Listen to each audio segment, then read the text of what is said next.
sister who Jin's expression turned a little strange. The audience in the streaming room, but this Hanshi powder is mostly used without using their brains. The common people no one could tell that implicated. Jiang Pengji was playing with words. Look at what you're saying. Princess and Yaina, the people at the helm, are the leave the rockery.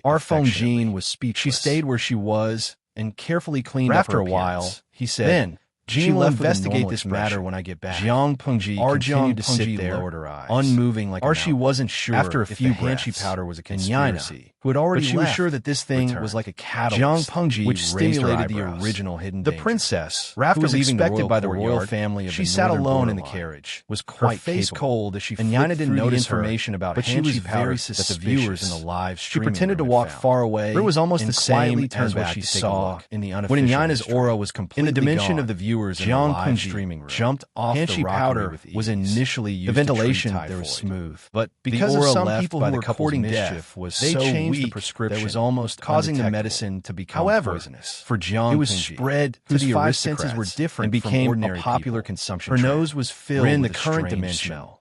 She frowned was presented to the emperor, and there was some disgust by the wandering necromancers and contempt as a good prescription for health. She slightly controlled her five senses, used it wantonly, and a nauseating five countries divided into xia. She took off another prescription of her powder was also spread to the hands. Only then did she feel better. Or this Jun and in Jiang Pengji couldn't help but shake her head. Jiang Pengji chose another winding path. Takshu had already prepared hot soup several clean clothes. It was a special Jiang Pengji, the garden, to take a bath, which was usually her long hair was still more lively. Takshu used a dry cloth to wipe her hair, who were gorgeously dressed the water and exquisitely dressed. Help me get the great universal geographical. Their eyebrows or foreheads were decorated with the delicate and universal red geographical map. The bright red color made the skin around them look even fairer. There were many small words delicate. Her current atmosphere in Dongqing was not too close. Jiang Pengji let although men and women and touring together would be criticized, fathers was not probably going to retire. Therefore, apart from these noble ladies who were more beautiful, he couldn't help but raise his head. There were many young men in elegant clothes. Master is going to retire beside the waterside pavilion. How old was Lu Xi? And in the gazebo, Rhe wasn't even tacit understanding. He had just passed parties 30 years clearly separated. Why was he? Even if they were familiar with each other, or who county only look at each other from afar. If it wasn't for father's strong forest. How could he have defended it until now?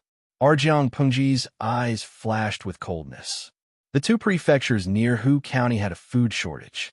Who wouldn't be jealous if they managed to survive with just Hu County? Not only will the aristocrats be jealous, but the emperor is even more jealous. I think he's going to cause trouble. Father already had the intention to retire before he came to Shanjing. I think this matter is going to end like this. Suke frowned and said softly, "But if Master loses Hu County, he won't be able to rest easy without someone to rely on. After all, although Lu Xi didn't kill all the aristocrats in Hu County, he offended a lot of them." Jiang Pengji said, "That depends on how you choose. Hu County's terrain is easy to attack and difficult to defend. Moreover, the military is weak. If it's Dongqing, this place will definitely become a fat piece of meat that everyone covets." What's the difference between this and a toddler carrying gold in a busy market? Rather than having food in your hands and not being able to protect it, it's better to give it up temporarily and move to another place as soon as possible. After hearing that, Suku was silent for a while and said, "I think that if you submit a memorial to retire, you will most likely be promoted to a prefecture magistrate. Or anyone with a discerning, I could see that Hu County was already a big county that produced food. It was the best piece of land in the whole of Dongqing. Lu Xi had spent several years to manage the county to this state. If he retired now, people would only think that the emperor was too greedy. In order to stop people from gossiping, if Lu Xi said he wanted to retire, he would most likely be appointed as a prefecture magistrate to show the emperor's benevolence. Or although it was a demotion, it was better to have a good reputation. I think so too. Currently, there are 6 prefectures and 21 counties in Dongqing. Only Yuanzhou is still lacking a prefecture magistrate. When he heard Yuanzhou, Suku's face suddenly turned cold. But this place in Yuanzhou was located to the north of Dongqing and bordered the northern borderline. There were 2 counties, Shanyu County and Chang'e County. Archiguanrang was from Shanyu County. The 6 cities that were lost were all in Shanyu County. Now, there were still 3 cities in the hands of the northern borderline. That was not all. Due to the many years of war between the northern borderline and Dongqing, Yuanzhou was already in a mess and the population was low. Now that Dongqing and the northern borderline were connected by marriage and Nanshang came to borrow troops, according to the emperor's idiotic character, he might transfer the troops guarding the border. When that time came, Yuanzhou would have to face the covetous eyes of the 3 tribes of the northern borderline. It was not easy to be the prefecture magistrate of Yuanzhou. However, it was precisely because it was not easy that Lu Xi went to Yuanzhou to seek the greatest benefits. Jiang Pengji had also been eyeing this place at first. Only in Yuanzhou can he openly recruit soldiers and buy horses. After all, Even if the two countries are connected by marriage, the three cities of Shangyu County are still in the hands of the northern borderline. The land is indispensable, Jiang Pengji said. Suka listened carefully. Yuanzhou has another important advantage. She wrote 4 words. The aristocrats are scarce. The aristocrats are scarce, which means that they will be subject to fewer restrictions and constraints. Suka thought about it seriously and faintly understood Jiang Pengji's choice. Yuanzhou seemed to be in danger, but it was actually a great opportunity. Yuanzhou and Hu County share a border. Father has been operating in Hu County for so many years, so he must have a backup plan. The county chief sent by the imperial court will not be able to control the entire Hu County in a short period of time. In other words, Hu County is still secretly in Father's hands. Yuanzhou's soldiers and Hu County's provisions. The combination of the two was what Jiang Pengji wanted. Apart from that, there is another important reason. Chongzhou is rich in sandalwood.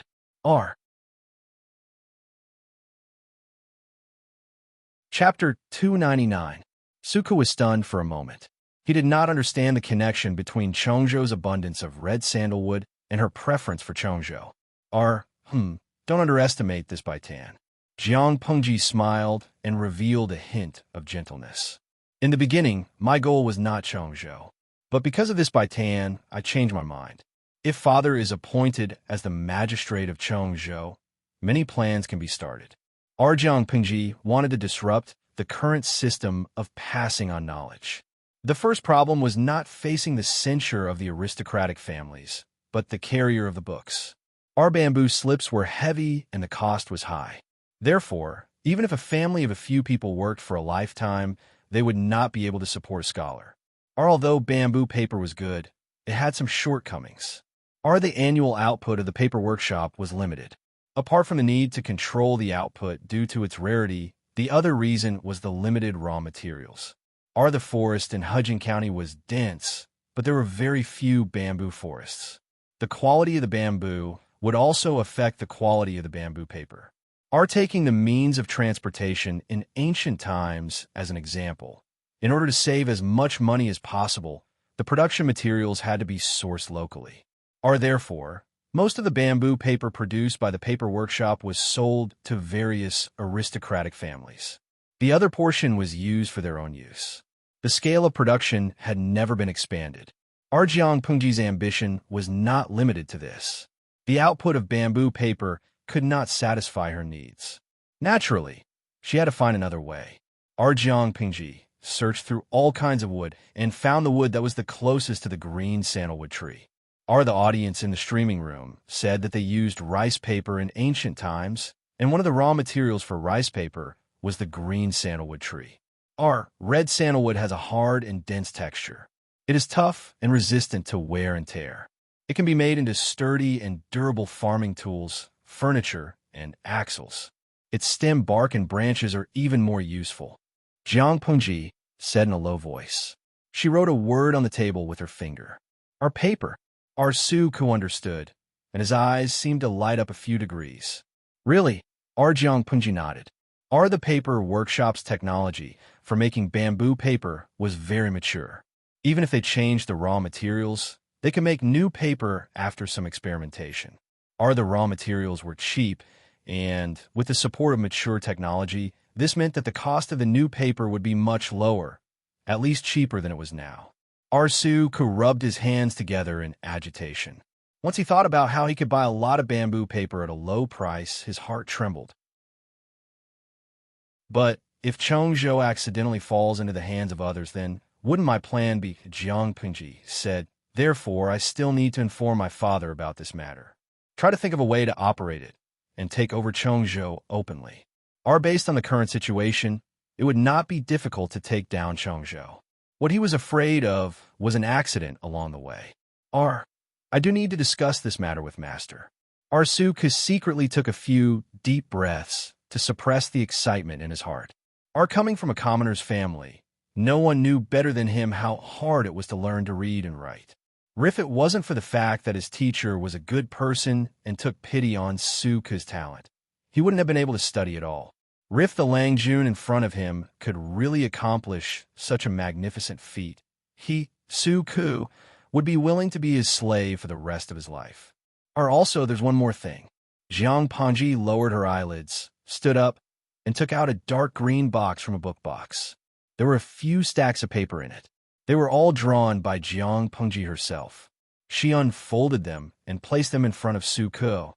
Take a look at this. What do you think? Our Su Ku did not understand. He opened it up and read it carefully. He was a little confused and did not understand what it meant.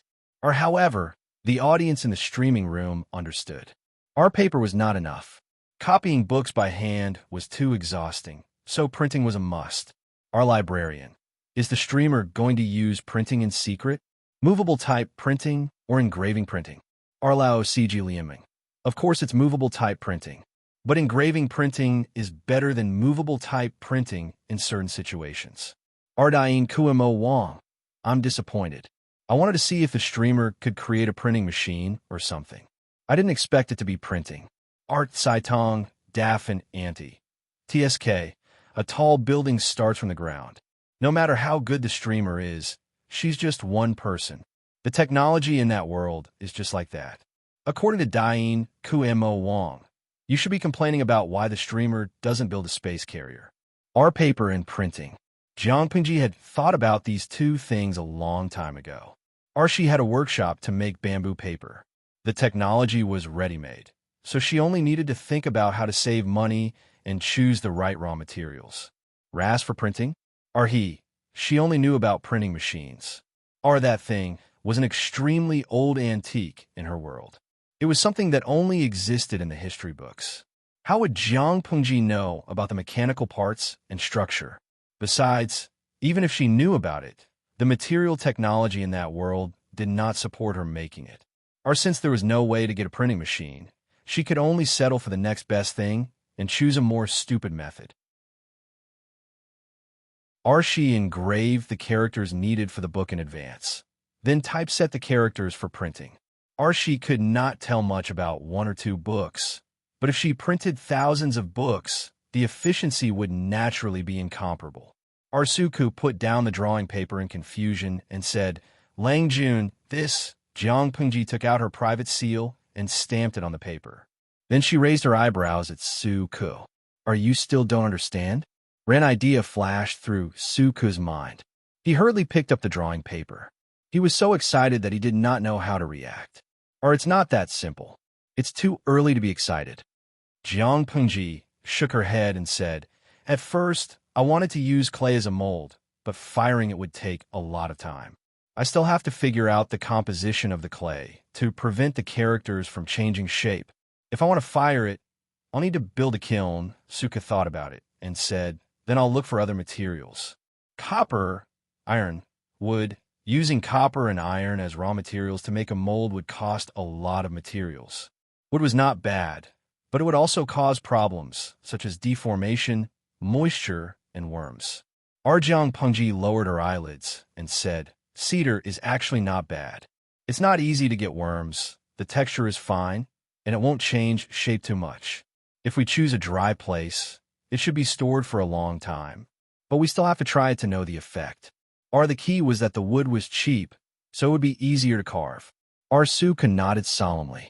If these two things were done, not only would he be famous for a long time, but at least he would benefit countless students who were eager to study. Our work for the present, benefit for the future. Put it away. When we really have a firm foothold, we'll take it one step at a time. Jiang Pengji stood up and patted Su Ku's shoulder. Lu Shi and the other examiners had to examine the examination papers in a heavily guarded place. He was the main examiner, and the other examiners assisted him. They graded all the papers with names on them. They listed them as excellent, medium, and poor, and then calculated the grades of the other items.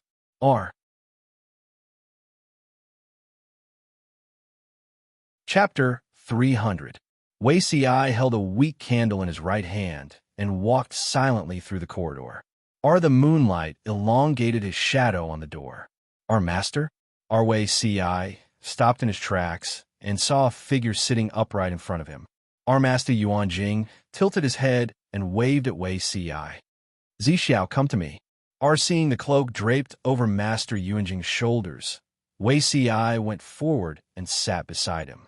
He placed the lamp aside. How long has Master been waiting here? Wei Si did not need to ask to know that Master Yuanjing was waiting for him. It's not important. Master Yuanjing said plainly with a hint of a smile. Zixiao is not a reckless person. I've heard about today's assessment from Yumo and Xiaoyin. Hitting someone with a book in public, even when you were 3 or 5 years old, you wouldn't have done this. Wei Si's face was slightly red. He lowered his head and admitted his mistake. Your disciple knows his mistake. Please punish me, Master. Our Master Yuanjing shook his head and asked, why should I punish him? I don't think you did anything wrong.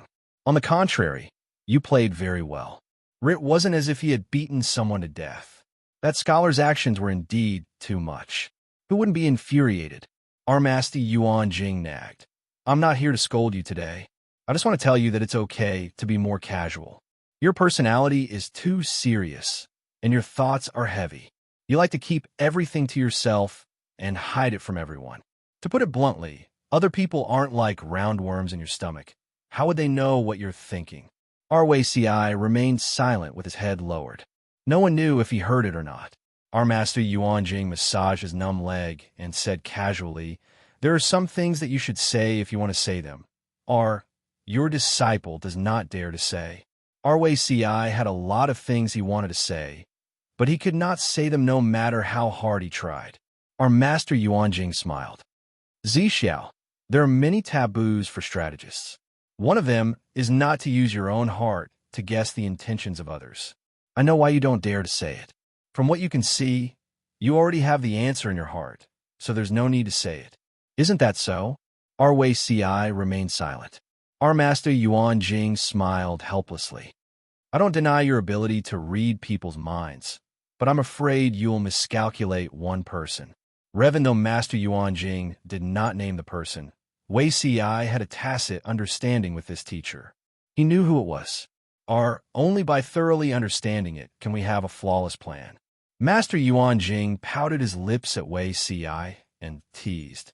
In the future, we'll see each other all the time. If you treat her with the prejudice you had in the past, I'm afraid that the truth will be revealed even faster. The past is gone like smoke. You should observe everything around you with a new attitude. Don't be blinded by the past. If you can't do this, you'll still lose, and lose even more miserably. Wei Si's expression finally changed. He looked at Yuanjing with some shock and avoidance in his eyes. Our Master Yuanjing laughed softly and said, I'm old, but I'm not blind yet. After a long time, Wei Si broke the silence. Teacher, I want to leave for a few days. Our Master Yuanjing said, because you want to escape? Wei Si shook his head and smiled bitterly. If I were so cowardly and unable to face reality, I would have moved to Zhongzhou with my people. Why would I stay in Langyi and come to Shanjing? It was an accident to meet her. It's not that I can't accept it, but when I saw her in her teens, I didn't have any determination. Instead, I felt a little lost. It was as if I never knew her. Wei Si, who had always been a man of few words, was now like a child.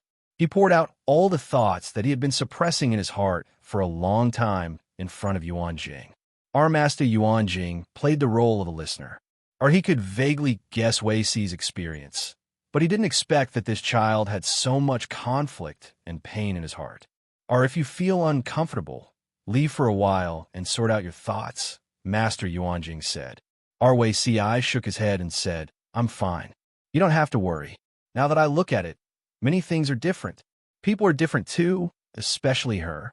If I continue to be tied down by the memories of the past, I'm afraid my life will be worse than before. Ri's goal was to leave his name in the annals of history as an honorable strategist, not as a lowly one. Not only was she ridiculed and criticized by the later generations, but it also became a stain on her. She used to think that the former caused him pain, but when the sword pierced his throat, he suddenly realized that the latter was even more unacceptable. Our Master Yuanjing looked at Wei Si for a long time and sighed. It's good that you think this way. Get to know people again. Old people have new faces. Rwci secretly clenched his fist. I understand. On the other side, Lucy returned to the Foam residence in a carriage with exhaustion. The rankings of the assessment had already been arranged. He made a copy of the list and stored it in a letter. He sealed it and presented it to the emperor. As for whether the emperor would read it or not, that was not something he could interfere with. The results would be released in 3 days.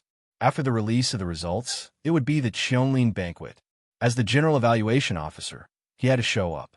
After that, there was basically nothing for him to do. The guest room was brightly lit. Lucy saw his daughter's maid, Takshu, waiting at the door with a lantern in her hand. Lanting didn't come back tonight? He gathered his cloak to block the cold wind from the outside world. Seeing Lucy return, Takshu's face lit up and she walked forward. Master, your servant has been waiting for you here on Longjuan's orders. Lucy frowned and said seriously, why is Lanting looking for me? She had always valued his daughter. She must have something important to tell him and could not be delayed. Langjun didn't say. He just asked me to tell you that Langjun is waiting in your room. Lucy nodded as he walked. He wondered why his daughter was looking for him. At the door of the room, there was indeed a lantern in the room. Jiang Pengji was reading a book under the candlelight. Father. Jiang Pengji looked up when she heard the noise. I heard from Takshu that you were looking for me. She hurriedly closed the door to prevent the cold wind from blowing away the warm air in the room. Father, you haven't submitted your resignation report, have you? Jiang Pengji asked. Of course not. I plan to submit it after the Qianlin banquet. Lucy sat opposite Jiang Pengji and saw that she was holding a universal geographical map. Lanting, do you have any good suggestions? Father, you want to be a rich man, but I'm unfilial. I'd like to ask you to work hard for a while longer. She raised his eyebrows. You're not going to submit the report? Jiang Pengji shook her head and whispered, that's not the case. I want you to try your best to take over Chongzhou. Chongzhou? Lucy thought about it and understood. You want to take the opportunity to gather troops?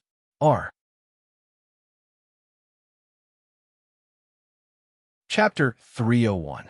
Lucy did not let Jiang Pengji explain in detail. He raised his hand to stop her from speaking. He closed his eyes slightly. The candlelight shone on his eyelashes, casting 2 small shadows that covered the green in his eyes. You don't have to explain too much. The Foam residence may not be completely safe. Lucy did not know Jiang Pengji's perception. He was afraid that the walls had ears. His expression softened. Whatever you want to do, there's nothing I won't do. Chongzhou is actually a good place. Jiang Pengji opened her mouth, as if something was stuck in her throat. She could not spit it out or swallow it. Based on Lucy's years of experience in officialdom, how could he not see the danger in Chongzhou? Lucy saw her expression and laughed. He raised his hand to rub the top of her head. He said warmly, you don't have to worry about me. Hu County was so chaotic back then, but didn't I survive until now? The northern borderline is ambitious and has been eyeing Chongzhou for a long time. But since they are connected by marriage with the royal family, they will at least pretend to be obedient. Before the princess of the northern borderline turns the royal family upside down, the northern borderline will not make a move. In other words, Chongzhou was still in a relatively safe state for the next few years. It could be governed and developed in peace. However, after this deadline, Chongzhou would have to face the covetous eyes of the 3 tribes of the northern borderline. It would welcome the trampling of their armored cavalry. Jiang Pengji clenched her fists, pursed her lips, and solemnly promised, Father, please work hard for 2 years. I will take care of you until you are 100 years old.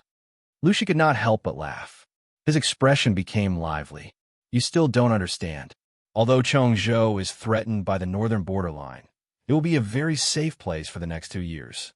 He shook his head and carefully analyzed the situation for Jiang Pengji. Even if Nansheng can avoid the destruction of the country, they will have to cede land and pay compensation. They will have to ask for peace and pay tribute. The south will not be stable. In contrast, the north is more comfortable. Even if the northern borderline is ambitious, it will be a matter for a few years. Lu Shi was only going to be the magistrate of Chongzhou. He would oversee Chongzhou for 2 years. When the world was really chaotic, Jiang Pengji would take over. The risk was not high, but it was more frightening. Lu Shi understood this logic.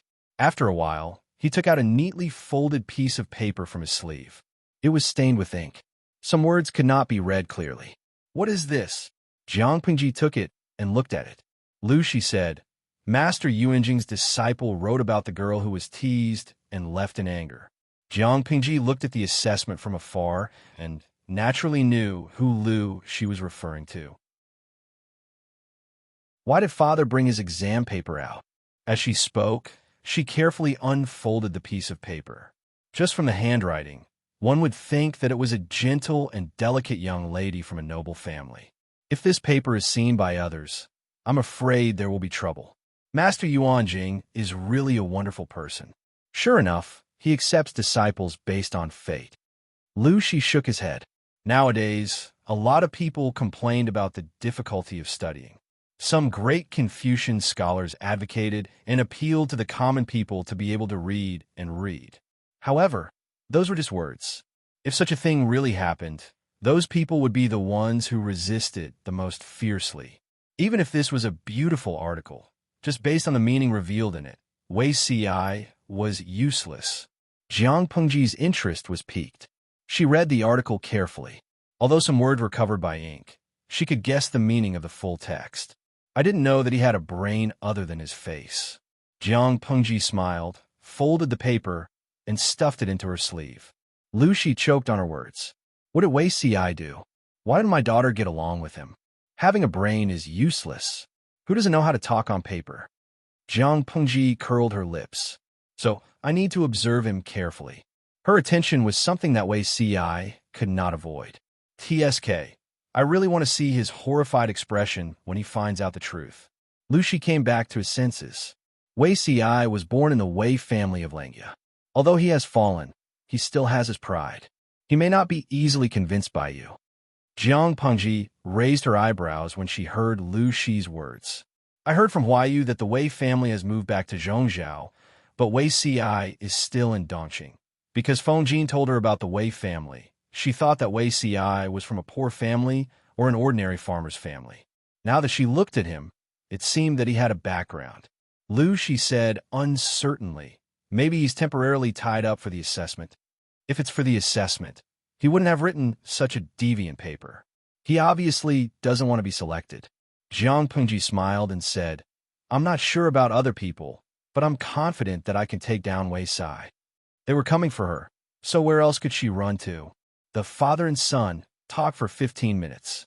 Jiang Pengji put on Lu Shi's cloak and went straight to her room. It was late autumn, and the temperature was getting colder every day. Jiang Pengji tightened her cloak to block out the cold air outside. Takshu led the way in front with an orange lamp in her hand. The master and servant passed by the courtyard. Jiang Pengji suddenly felt a little cold water drip on her eyelashes. She couldn't help but raise her hand to touch it. "It's raining?" She looked up at the sky. The moon was as white as a jade plate, hanging high in the sky. Takshu heard the movement and carefully identified it. She said, "Lang Jun, it's snowing." "Snowing?" Jiang Pengji blinked and reached out to catch the white flowers falling from the sky.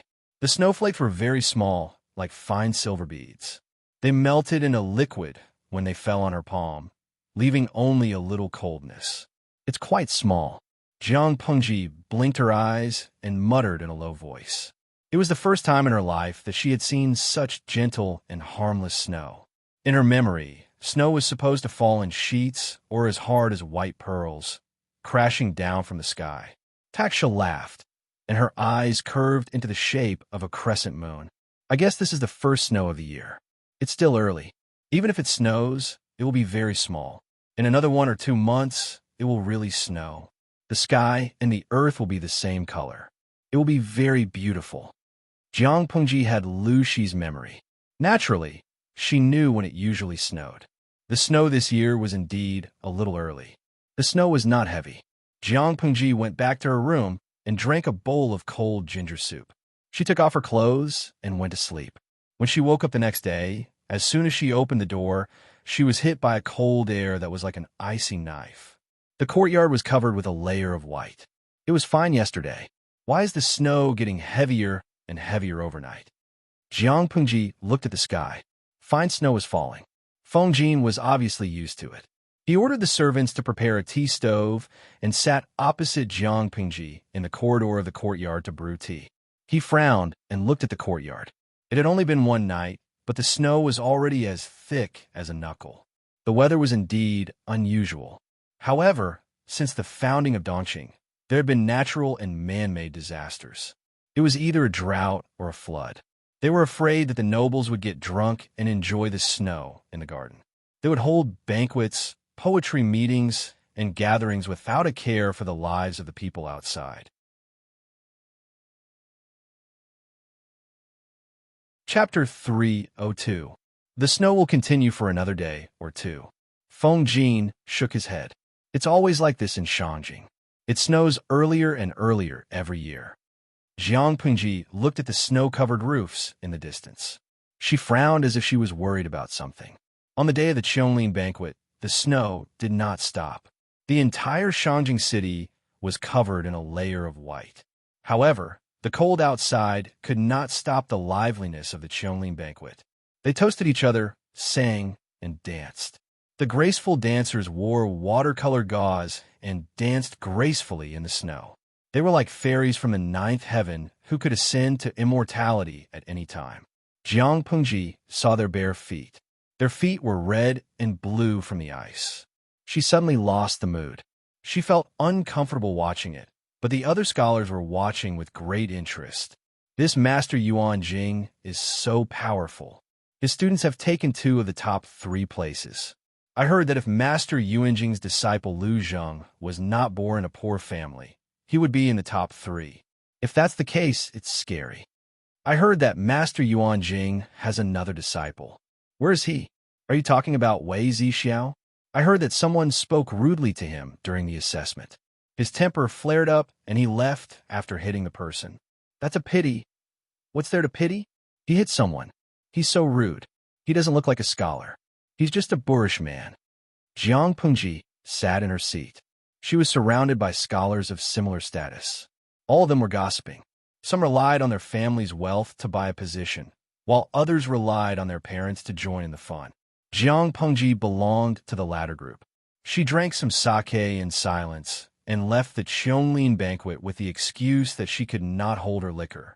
Suka drove the carriage and stopped outside. He saw Jiang Pengji walking over, wrapped in a thick white cloak. From afar, she looked like a moving white ball. He suppressed his laughter and hurriedly got off the carriage to put down the stool. He was not a coachman. He just wanted to see where the Qianlin banquet was held. The commoners had the chance to enter. Suka would never be able to enter if he did not have other opportunities. Jiang Pengji knew what Suka was thinking, so she did not stop him. The weather gets cold really fast. You should wear more clothes when you go out. I told you to wait in the carriage, yet you insist on sitting outside. Isn't this suffering?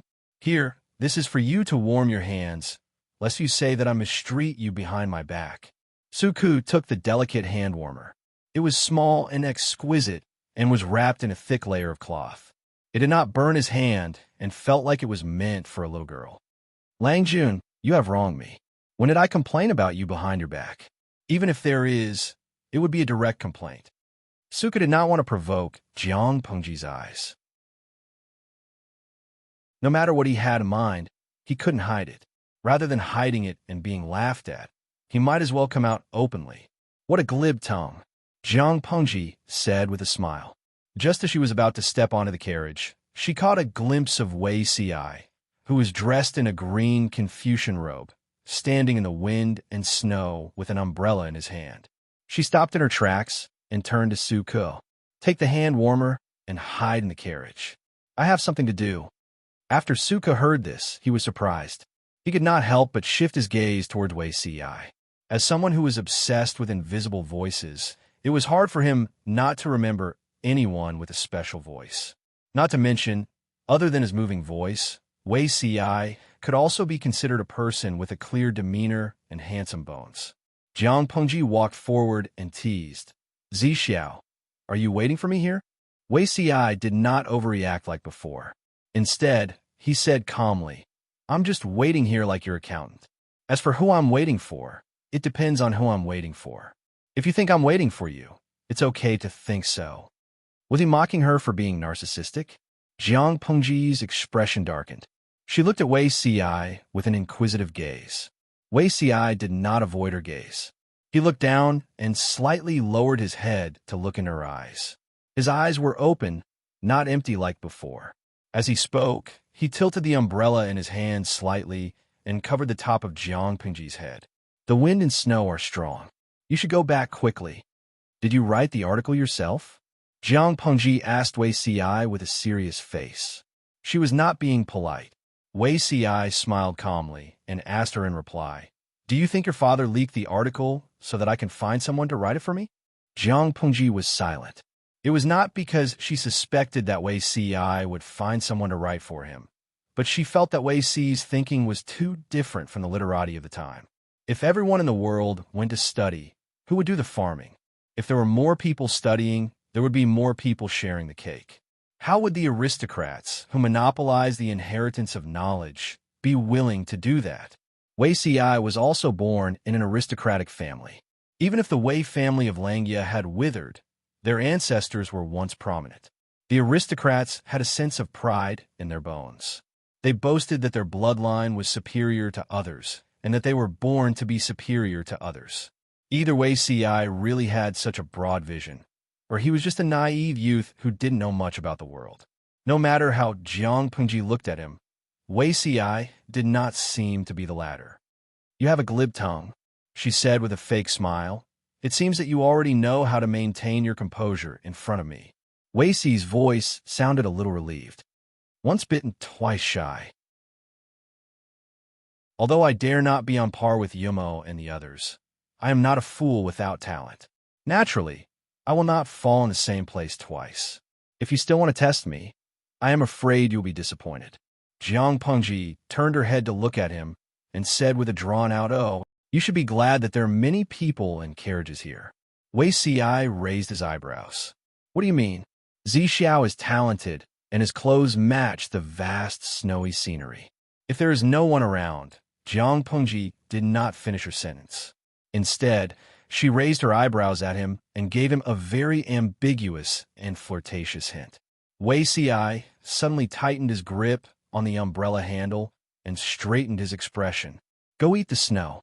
Jiang Pengji laughed so hard that even her shoulders were shaking. Wei Ci's reaction was really interesting. He was like an arrogant cat. Unintentionally, Jiang Pengji looked at the vast snowy landscape and suddenly said this. After the Qianglin banquet, my father is going to resign. Wei Ci's eyes flashed with a trace of surprise. Your father has just become an official. Why is he going to resign? Take a guess. Wei Ci looked at the short man who was not even as tall as his chest and said in a low voice, If you don't intervene, your father may be able to retire and have some peace. Now that the situation in Dongqing is getting more and more serious, the day Nansheng is destroyed will be the day the world will be in chaos. Retiring is a good way to avoid the chaos. But if Lang Jun intervenes, I'm afraid that this memorial will be a move to advance by retreating. Retreat to advance? That's a good word. Then take a guess. Which step am I advancing to? Wei Ci closed his eyes. If everything had not changed, the person in front of him would not be so ambitious. At most, she would lead a bunch of bandits to stir up trouble in Dongqing. But now, Wei Ci could feel that she wanted to be the emperor many years earlier than she was in the past. If that was the case, he closed his eyes and thought for a while. Then he said two words with certainty. Chongzhou. Fortune was found in danger. Whether it was her in the past or now, Wei Ci did not expect her to be steady and sure. You really know me well. Chapter 303. He calmed himself down and asked calmly, From what I can see, don't you know me very well? Jiang Pengji smiled and did not continue to interrogate Wei Ci. Boiling a frog in warm water had to be done slowly. What if a pot of boiling water was poured down and scared people away? She looked like she was looking at the sky, but she was actually paying attention to the paper umbrella in Wei Si's hand. Even though he threw a tantrum and moved the umbrella away, he quietly moved it back and let the snow pile up on his shoulders. Jiang Pengji raised her hand and took off the cloak, indicating for Wei Si to put it on. I'll have to trouble you to take care of me when I study in Langi. Wei Si glanced at the thick white fur cloak and said calmly, You and I can be considered to be acquaintances. Master also admires your talent. I think you won't face any difficulties in the academy. Why do you need to bribe me? I'm not afraid of the cold or heat, so it doesn't matter how much I wear. But Zixiao is weak, and we're still standing in the snow waiting for someone. It's better to be careful. Jiang Pengji threw the cloak into his arms. He could wear it if he wanted. After that, Jiang Pengji turned and walked to her carriage. She stepped on the bench and said, To the Feng residence. Just as she raised her hand to lift the curtain, Su Ku, who had been watching them, handed the hand stove back to her.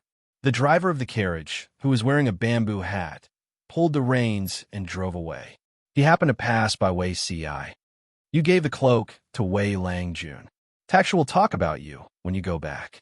Su Ku knelt near the door of the carriage and put his hands into warm gloves. The thick layer of rabbit fur was very comfortable. Jiang Pengji held the hand stove and added charcoal in it. The temperature was higher than before. Your Langjun is strong and healthy. He can kill 2 cows with his bare hands. Will he get sick without a cloak? Jiang Pengji raised her eyebrows. He's just a weak scholar. He doesn't wear much, but he's standing outside like a log. Isn't he afraid of catching a cold? Su Ku was suddenly speechless. Indeed, his Langjun looked young and weak, but in fact his fighting ability was off the charts. His appearance was too deceiving. I heard from Huayu that Zixiao's family has moved to Zhongzhou and returned to the clan. He stayed in Langi alone. Who knows how many maids and old women took care of him. The weather changes so fast. I guess he didn't prepare many clothes to keep warm. Jiang Pengji was a meticulous person, but she rarely took the initiative to care about others. In other words, in her opinion, there was no need to care at all. Everyone had 2 hands and 2 feet. If they couldn't even take care of themselves, wouldn't they be? That wouldn't work in the ancient times. After Su Ku heard this, he couldn't help but sigh. His Langjun seemed to have become more humane. The Jasper Forest Banquet seemed to be a celebratory banquet held for a few scholars who had stood out from the crowd. But in reality, it was merely a place for people to sing praises and flatter. Many of the courtiers exerted all their skills, fawning and servile appearances, which made people secretly feel angry. The Qianlin banquet seemed to be a celebration for a few outstanding scholars, but in fact, it was just a place for people to sing praises and flatter. Many officials tried their best to flatter and flatter, which made people angry. Hanyu was a hot-tempered person. He didn't have the slightest intention of restraining himself in front of his close friends. Looking at it now, it seems that it was the right decision to beat them up and leave that day as a filial piety. You are so servile and have no backbone at all. It's just, Cheng Jing stared at Hanyu and stopped him from continuing. Be careful with your words. Have you forgotten? Be careful with your words and actions. Have you forgotten these 4 words? Cheng Jing said in a low voice. If you get yourself killed because of this, compared to Hanyu and Cheng Jing's nervousness, Lu Zheng secretly stuck out his belly and resisted the urge to eat. There was a lot of delicious food at the Qianlin banquet. Lu Zheng was born in a poor family. He was the son of a hunter and liked to roll in the mud since he was a child.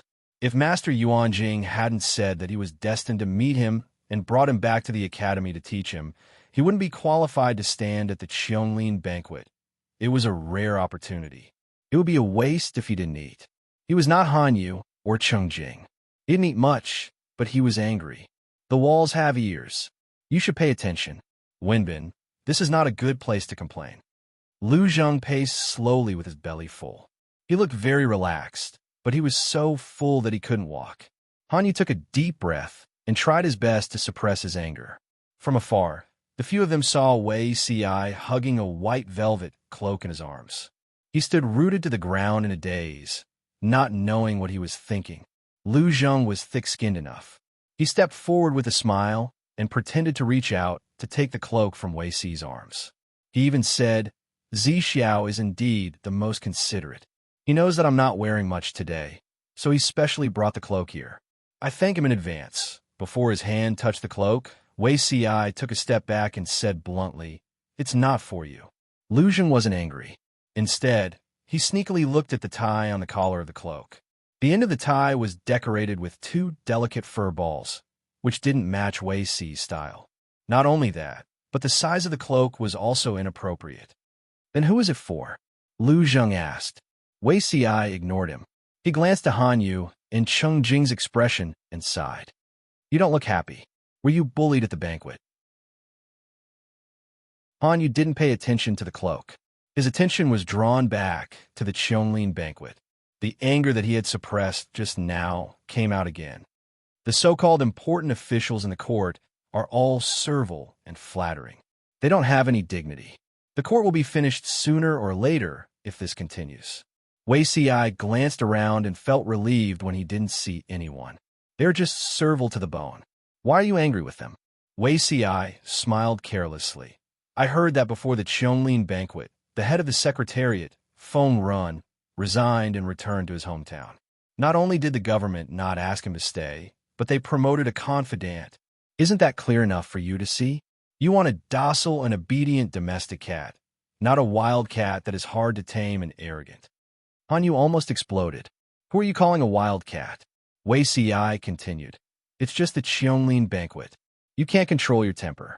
What will you do in the future? What do you mean? Han Yu asked. Nowadays, the eunuchs secretly sell their titles. The price of each official position is clearly marked, and they give it to anyone who has money. Do you think that it's only the eunuchs who are greedy? The greedy ones are the big ones. Wei Si and the others got into the carriage. The charcoal in the carriage dispelled the cold air. He pointed to the sky. Wenbin is ranked third in the assessment. When the time comes, he will only get a small official position. It's not even as high as the official positions that those scoundrels buy with money. You will be so angry that one Buddha is born and two Buddhas will go to heaven. Han Yu almost choked on his words. Wei Zi Xiao, you're too mean. Wei Si was not afraid and continued. I have something more mean. Do you want to hear it? Lu Zheng secretly held back his laughter. Cheng Jing shook his head helplessly and fiddled with the silver wire charcoal in the charcoal basin.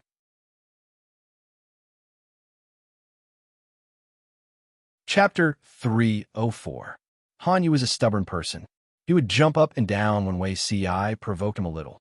However, Wei Si didn't continue to bully Han Yu this time. Instead, he sighed. The official's family indulges the eunuchs. They even pretend that they don't see it when they sell titles and positions. As for the relatives of the emperor, when one of them achieves the Tao, all of them follow suit. It's obvious that the official wants to support two parties and make things difficult for the aristocratic families. There are two reasons for Feng Ren's resignation. Firstly, he wanted to defend his second son, Feng Jin, against injustice. Secondly, he could tell that Dongxing was seriously ill and could not be saved. Cheng Jing continued. Wenbin's temperament can still be tempered. He is so angry now. What can he do in the future? Feng Ren's resignation had already become a signal. If the other aristocratic families had foresight, they would have left one after another or stood by indifferently. The vacated positions naturally became the cake that the eunuchs and the relatives of the emperor fought for. No matter which side won, the people they placed in the positions were mostly people with bad intentions who only cared about their own interests. If the imperial court could still be saved, it would be a blessing in disguise. The corner of Han Yu's mouth twitched. The two people in front of him echoed each other, which made him look immature. Xiaolin, don't you have anything to say? Han Yu asked Lu Zheng for help. Lu Zheng snorted, I have no ambition in my life. I just have enough to eat, wear warm clothes, and have a house to live in. As long as I am an official, I am still an official. I just need to live my own life and take care of the people under my rule. As for the rest, I don't have the ability. Let the capable ones take care of it. Han Yu was so angry that he almost fell down. What kind of help is this? It's a stupid teammate. Cheng Jing said, Wenbin, don't be stubborn. Do what you should do. It's not a good time to be an official in the current situation. Han Yu felt wronged. Are the three of you here to comfort me, or to piss me off? Wei Si winked mischievously and said to him, I didn't say that I'm here to comfort you. Han Yu was speechless. That was the end of their friendship. According to the previous practice, the scholars who stood out in the assessment would receive the appointment letter from the imperial court within half a month and be dispatched to various places. Regarding the arrangement of scholars, they would generally consider their abilities and family backgrounds. Although their official positions were not high, they were very challenging, and it was easy for them to accumulate experience. In more remote places, the official rank was slightly higher, while in more prosperous places, it was slightly lower. If there were family members making arrangements everywhere, their official positions and locations could also be changed at their discretion. It was very practical. However, now that the court was in chaos, many officials had tacitly forgotten about this matter, and the emperor did not even mention it. Yuan Jing and his entourage stayed in Shangjing for half a month. Many students were worried that something might happen. Wei Si and the rest were able to settle down. Every day, they would either quietly study and practice calligraphy or play a few rounds with their classmates and recite poems to pass the time. Lu Zheng was sitting at the side of the chessboard, watching Wei Si beat Han Yu up. He was suddenly enlightened and suddenly said, It's already been half a month. If I don't go back soon, I'm afraid I'll have to spend the new year in Shangjing. Han Yu looked at the situation on the chessboard and felt his head hurt. It's not good to leave before the appointment letter from the imperial court. Wei Si placed his chess piece with a smile, forcing Han Yu into a dead end. Perhaps this letter of appointment won't be sent down. Why do you say so? Han Yu asked. Wei Si said sarcastically, perhaps all the vacant official positions have been sold out. Of course, it was impossible for all the official positions to be sold out. However, the imperial court was busy preparing for the marriage between the princess of the northern borderline and Yaina and the second prince. Dongqing still wanted to wrangle with the northern borderline. All of them wanted to gain benefits for themselves. Why would they care about these scholars? These days, apart from Feng Ren's retirement, it was the retirement of the county chief of Hu County, Lu Shi. For the former, the emperor was happy to take back the position of the head of the secretariat and promote his confidant. For the latter, the emperor wanted to do the same. However, Lu Shi presented a memorial at the imperial court meeting. Immediately, someone jumped out and said how hard Lu Shi had worked all these years. Under his rule, Hu County had turned from a desolate and uninhabited county to a major grain-producing county. He had alleviated the food shortage of the two neighboring states. He was a meritorious minister. He was still so young. If he retired, it would be the biggest loss for Dongqing. The speech was so impassioned that the emperor was too embarrassed to accept Lu Shi's retirement. If that's the case, do any of you have any good suggestions? Although the emperor was shameless, he did not want to embarrass himself at the imperial court meeting. He still had to cover his embarrassment. Lu Shi took the opportunity to repeat his intention to retire. Another official jumped out and said no. If the emperor agreed, wouldn't the world mistakenly think that the emperor coveted the riches of Hu County and wanted to burn the bridge after crossing it to take the opportunity to seize the fruits of victory from others? Lu Shi was a brick. He would move wherever there was a shortage. After an intense discussion, someone suddenly mentioned that Chongzhou still lacked a prefecture magistrate. A prefecture magistrate was more important than a county chief. The former managed the land of a state, while the latter managed a small county. Everyone had completely forgotten that Chongzhou only had Shangyu County and Chang'e County. Shangyu County had a total of 6 cities. 3 of them were still in the hands of the northern borderline. Its overall area was the smallest among the 6 states of Dongqing. Its north was also connected to the northern borderline. Who knew how long it would take to lose one's head? Although Hu County was only a county, its area was comparable to a state. Moreover, it was now incomparably rich under Lu Shi's governance. The Dongqing emperor weighed the pros and cons in his heart and decisively made a decision. He pretended to express how much he valued Lu Shi. He also said that the world was in turmoil. If Lu Shi were to retire now, It would be a loss for Dongqing and a regret for the people. Without a second word, he threw the position of Chongzhou magistrate onto Lu Shi's head. Lu Shi appeared tired and unresigned as he agreed, but in his heart, he sighed. He had a godlike teammate by his side. His opponents were all pigs. The difficulty was too low. There was no challenge at all. Lu Shi bore the steaming, freshly baked magistrate of Chongzhou and went to court with a cold expression. He ignored everyone. He doesn't know what's good for him. He was promoted from a county chief to a prefecture magistrate, and now he's put on a straight face. Tisk, who doesn't know that Hu County is now in high demand? One county can feed 2 states. How much food is that? From what I see, Lu Shi has no intention of retiring. He's just putting on an act, hoping to stay in Hu County. Who knew that the emperor would transfer him to Chongzhou? Chongzhou, what kind of place is that? 3 wolves are watching from the north. He can't sleep well at night. Oh, isn't that a big loss? Cleverness can be mistaken for cleverness. Who asked him to be so stupid? I wonder who will take over as the county chief of Hu County. In any case, it can't be the 2 of us. Let's just watch the show. Everyone wants a piece of Hu County. The small discussions around him drifted into Lu Shi's ears. His face was still livid. After he boarded the carriage, he suddenly smiled faintly. Cleverness can be mistaken for cleverness? Soon, everyone would know who the real stupid person was. The carriage stopped. Lu Shi got down from the sedan chair. His confidant came forward to speak to him. Master, the person Lang Jun is looking for has been found. Lu Shi was stunned. His expression quickly changed. Found? Yes, they look 70% similar. His confidant gestured to 7. Lu Shi's chest was beating rapidly, as if it was about to jump out of his throat.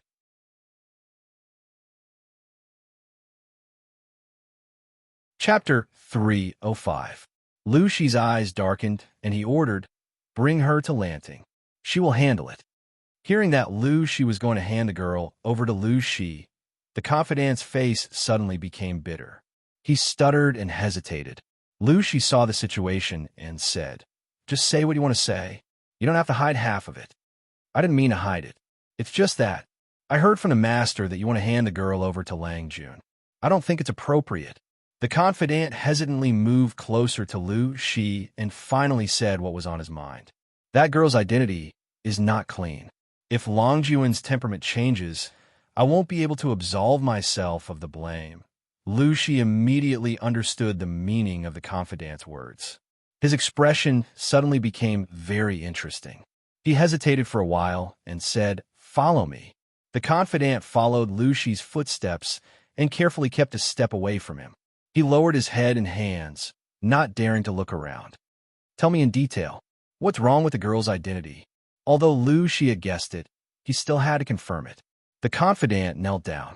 There was no one around, so there was no need to worry about eavesdropping. "The girl I found is 14 years old. Her mother is a lowly prostitute.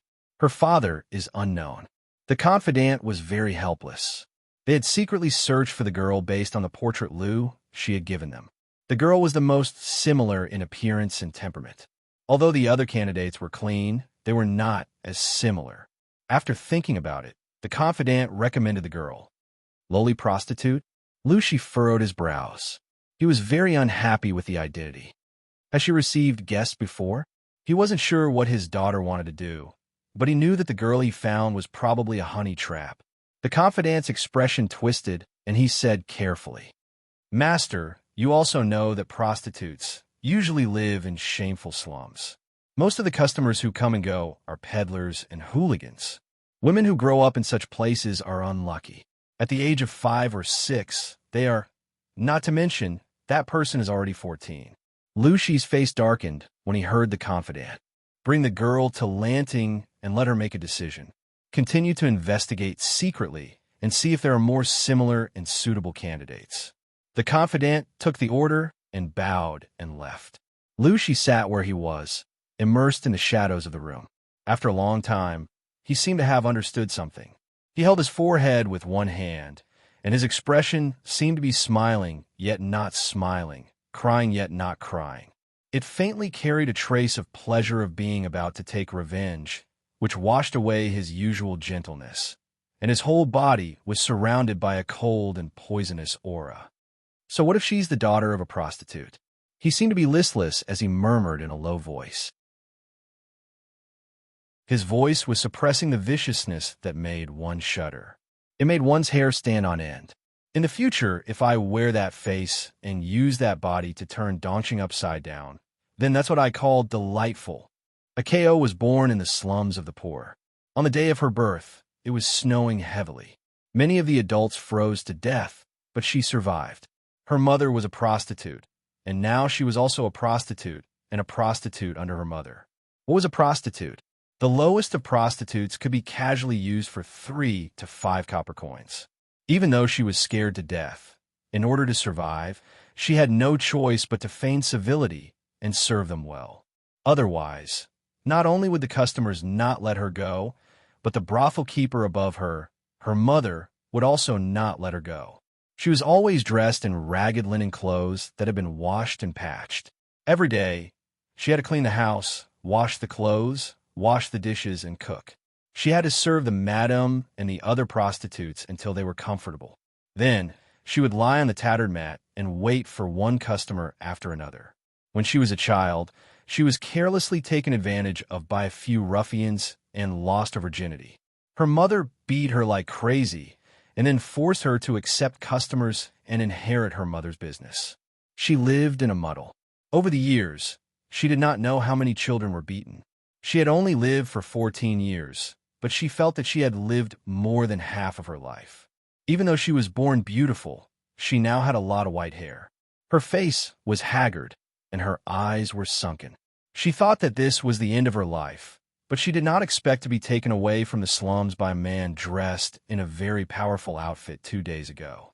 She knelt on the ground, trembling, and her skinny body trembled like a sieve. Her whole body wished she could lie on the ground, and she did not dare to look around. After waiting for a long time, the sound of a paper door opening came from behind her, and unfamiliar footsteps walked past her. After a rustling sound, the person sat directly on the seat of honor. "What's your name?" Judging from the voice, the person should not be old, maybe even younger than Akeo. She had heard many hoarse voices and all kinds of malicious yelling, but she had never heard such a clear and peaceful voice. Her body trembled uncontrollably, and Akeo felt that her mouth was not hers anymore. She even forgot the instinct to open her mouth to speak. Seeing her behavior, Jiang Pengji was not in a hurry to say anything. Instead, she asked Takshu to serve tea and drink it to calm her nerves. The audience in the streaming room had long been looking forward to it. They did not know what the streamer was up to, who was so important that she would leave behind the remaining chessboard and the young man Feng Jin, and come over so quickly. Looking at it now, it did not seem to be much. Lao Cg Lianming. I feel that the streamer would not do unnecessary things. She attaches so much importance to this person. Her identity must be very powerful.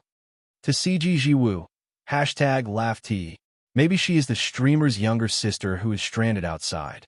In Yueja Zhuga Chinma. There are no clues. I can't guess the streamer's intentions. I'd better get a small stool and watch slowly. After waiting for a while, Jiang Pengji felt that the other party's emotions had stabilized, so she asked again, "What's your name?" Akeo's ears were flushed, and she felt a sense of inferiority that she could not wait to crawl into the ground. "My name is Akeo." Although Akeo did not sound nice, it was a proper name. "Akeo." Jiang Pengji heard it and asked again, "Do you know who asked you to come here?" Akeo's thin and weak body trembled, and she said in a low voice like a cat, "I don't know. I vaguely remember that it was a master." For Akeo, people who were neat and tidy were considered wealthy. She had never seen the clothes worn by Lu Shi's confidant. Such a dignified person could be considered a master. Jiang Pengji asked again, "Then do you know why you are here?" Akeo bit her lower lip, and there was a little embarrassment on her thin and weak face. Only then did she slowly sit up straight with her head hanging down. She put her hands on her waist and pretended to pull off the belt around her waist. If it was on a normal day, Akeo would at most be wrapped in a tattered dress, and she would wear nothing underneath. Because she was poor, she could not afford to wear it.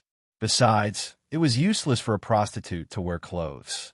In the end, she would have to strip naked to serve others. Lucy's confidant brought her back and asked the maid to prepare a complete set of clothes for her. She washed it from head to toe with soap several times.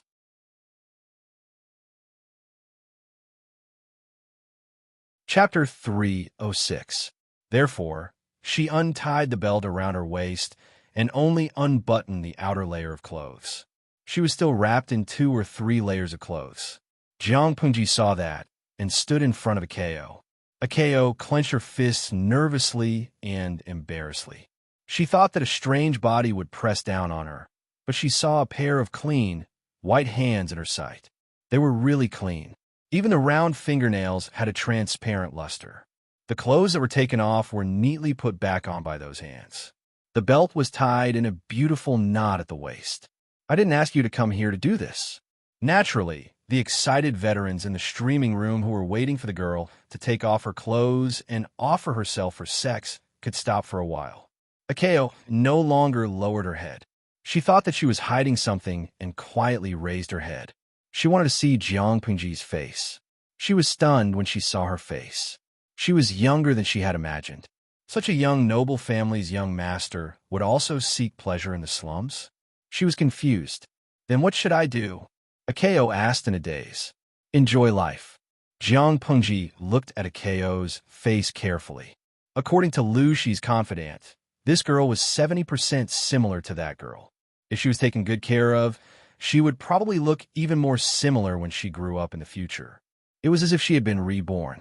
As the saying went, beauty was in the bones, not in the skin.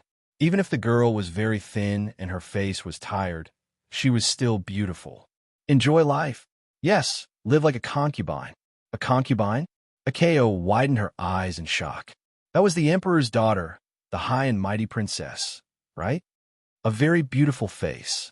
It will let you live the best life for the rest of your life. Jiang Pengji did not hide her praise.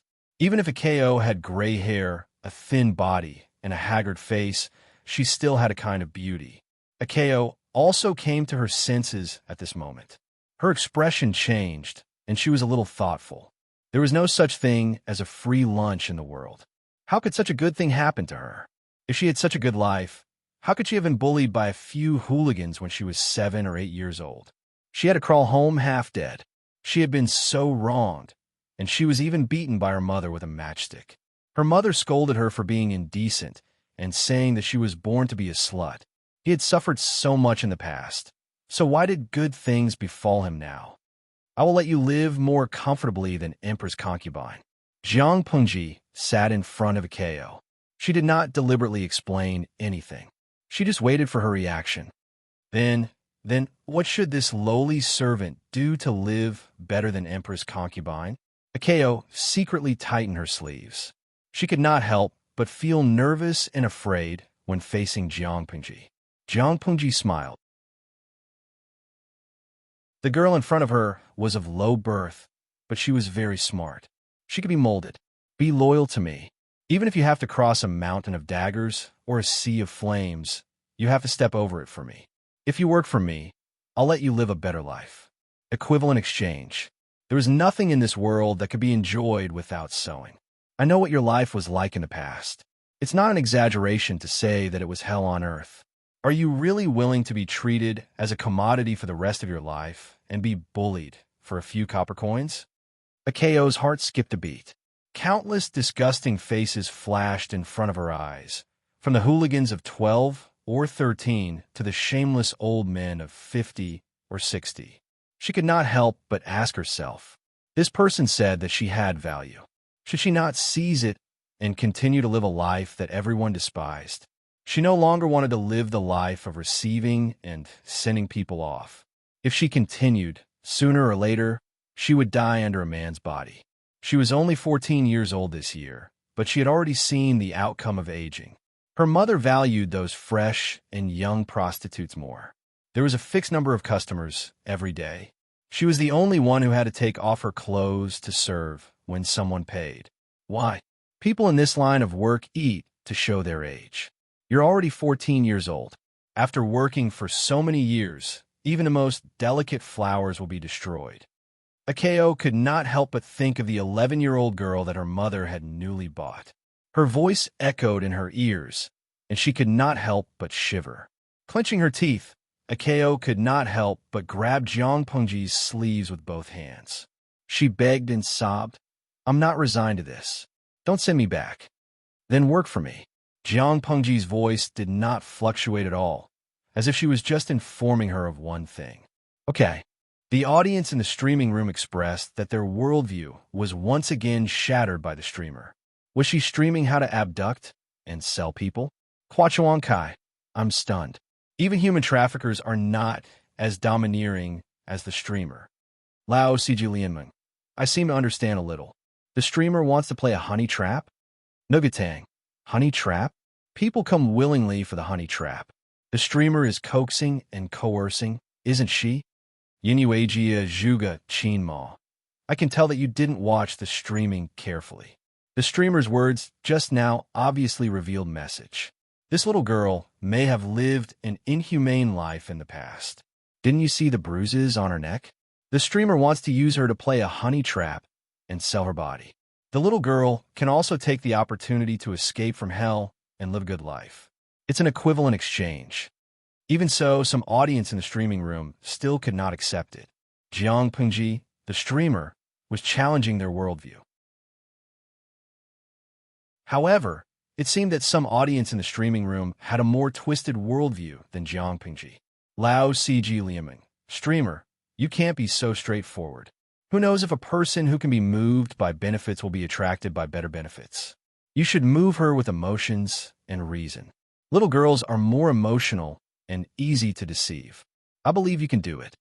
Yinuajia Zhuga Qinma. Well, although the person above is a little cold-blooded, you do need to be more cautious. There's nothing wrong with that. The audience in the streaming room. According to Jiang Pengji's personality, how could she not consider these things? She could see clearly what kind of person Akeo was. Lu Shi's illegitimate daughter married Wama Jun. There were at least 2 years of buffer time. Within these 2 years, it all depended on whether Akeo could pass the test and become a valuable chess piece. Moreover, Jiang Pengji did not need Akeo to do anything dangerous. She only needed to make herself fair and plump, dress up beautifully every day, avoid conspiracies and tricks, and live a lazy and comfortable life. With this face alone, she was destined to be praised to the skies. The name Akeo is not good. Change it. Jiang Pengji tilted her head and thought about it. She said meaningfully, Hui Jun, this is the name. Akeo did not know what the word Hui Jun was, but it sounded very proper and pleasant. It did not sound like a poor girl could use it at all. She bowed and bowed. Thank you, Master Lang Jun. You work for me. Naturally, I can't treat you unfairly. Jiang Pengji asked her, what do you want to do the most now? Akeo. The current Hui Jun thought about it seriously and asked her timidly, what do you want to do the most, no matter what? I will definitely do it for you as long as it is within my capabilities. Hui Jun bit her lip. Her face was pale, but she said firmly, I want to kill a few people. They're all bad people who deserve to die. If it were not for those ruffians, she might not have become a prostitute, even though she knew that it was unrealistic, because her mother had taken a fancy to her face long ago and felt that she was a rare commodity, but she had lost her chastity. In her mother's eyes, she was worthless.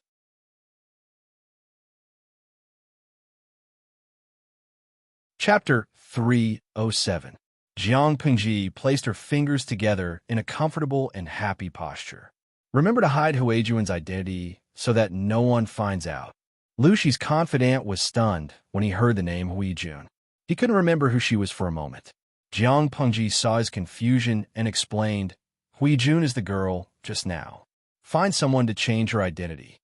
The confidant accepted the order and said firmly, Don't worry, Lang Jun. I will clean up her identity. Be careful. Don't give yourself away. After saying this, Jiang Pengji reminded him worriedly. Fabricating a household registration out of thin air is the easiest way to expose flaws. It's better to find someone who hasn't been canceled and let Hui Jun replace it, Jiang Pengji tapped her fingers on the table. The household registration system in this era was very backward. Unlike her era, there was almost no possibility of fraud. In ancient times, because of backward technology and inconvenient transportation, many people didn't have household registration. Many people on the household registration died or disappeared, and they didn't cancel it for more than a decade. This kind of identity was very difficult to verify, and it was easy to take advantage of loopholes. Instead of taking the risk of creating a new identity for Hui Jun, it was better to let her replace the identity of someone who had similar experiences as her. Lu Shi's confidant nodded and accepted the order. Jiang Pengji said, "I have nothing else to do here. You can leave." Since he was a confidant that Lu Shi valued, his ability to handle matters naturally could not be underestimated. Soon, the matter was settled. Akayo's mother, Yurikayo, is back. Quickly go back and see. The woman who was called Akayo's mother wore heavy makeup. Her clothes were frivolous, revealing a large area of her fair chest. She waved a yellowish fan in her hand. Her face was smeared with low-quality rouge, and her lips were painted with thick lipstick. Her slender waist and plump buttocks swayed gently. The curve made many ruffians who passed by jealous. They only felt that their throats were a little hot. "What are you shouting about? She's back. That wicked girl left with the nobles for 2 or 3 days. She's forgotten about me. What a traitor." The woman's actual age was only in her early 30s, but she looked like a woman in her 40s. Despite the heavy makeup, some signs could still be seen in her eyes. She must have been a beauty when she was young. However, because one's appearance came from one's heart, her eyes and brows always carried a bit of maliciousness and harshness, which made people's hearts beat fast and not dare to get close to her. No, Akayo's mother. Akayo, the one who came to report the news, was also a poor woman who lived in the slums. Although she looked down on Akayo's mother for selling herself, selling her daughter, and harming other women, she still felt a little pity for Akayo, who was a girl who grew up under her watch. She's just a little girl. It's fine if she comes back, but she wants me, her mother, to kneel and welcome her. The woman had a bad premonition, but she was more annoyed with her neighbor. Yurikayo is gone. What? Her money tree was dead? The woman was so shocked that her expression changed. She hurriedly followed her neighbor back home. There were already many people watching the show in front of the broken door. The woman rudely pushed the onlookers away and walked into the dark room. There was a girl in disheveled clothes in the room. She was her prostitute. She had just received a guest not long ago, and her face was still numb. She held the few pieces of rags that could not be wrapped around her body and shivered. There was a roll of mat in the middle of the room, and the mat was wrapped into a spring roll. The woman went forward to take a closer look and almost fainted. She lifted the mat with trembling hands and saw a female corpse with a festered face and a rough outline lying on the ground. Not to mention the face, the body was covered with marks of whipping and sex. The woman did not believe that it was Akayo. She quickly tore the clothes on the female corpse and turned it over. There was a little red on the buttocks. This was Akayo's birthmark. At this time, she had to accept the fact that Akayo was taken out by her benefactor and was humiliated and tortured to death. Most of the onlookers were residents near the slums. They knew how this woman usually treated Akayo. Even an enemy would not humiliate others like this. Now that Akayo was dead, it was exactly what this woman wanted. But the poor girl died too miserably. To their surprise, the woman who should have spat on the corpse did not humiliate the corpse. Instead, she collapsed on the corpse and burst into tears.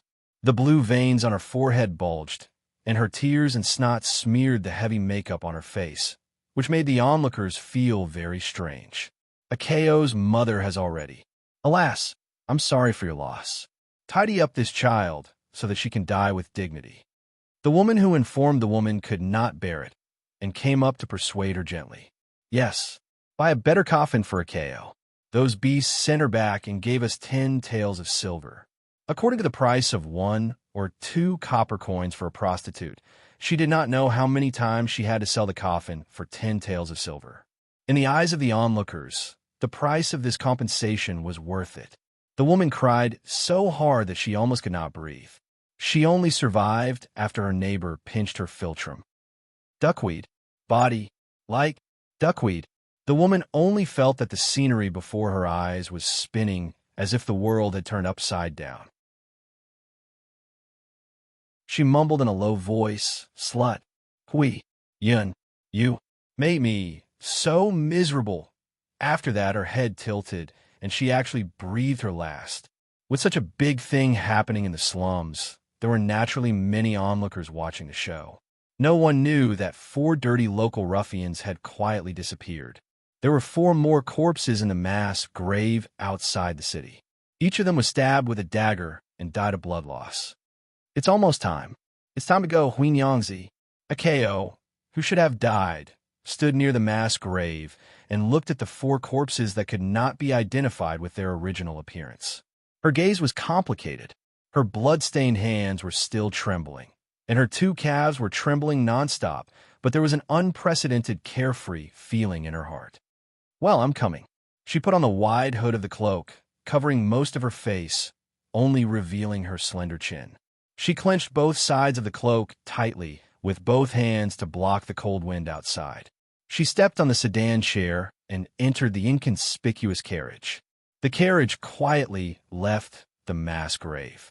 As Akao's passed, she was also buried here. Only Hui Jun was alive. "Are you sure? You heard Akao's mother mention the name Huiyin?" When Lu Shi heard the reply of his confidant, his expression was a little strange.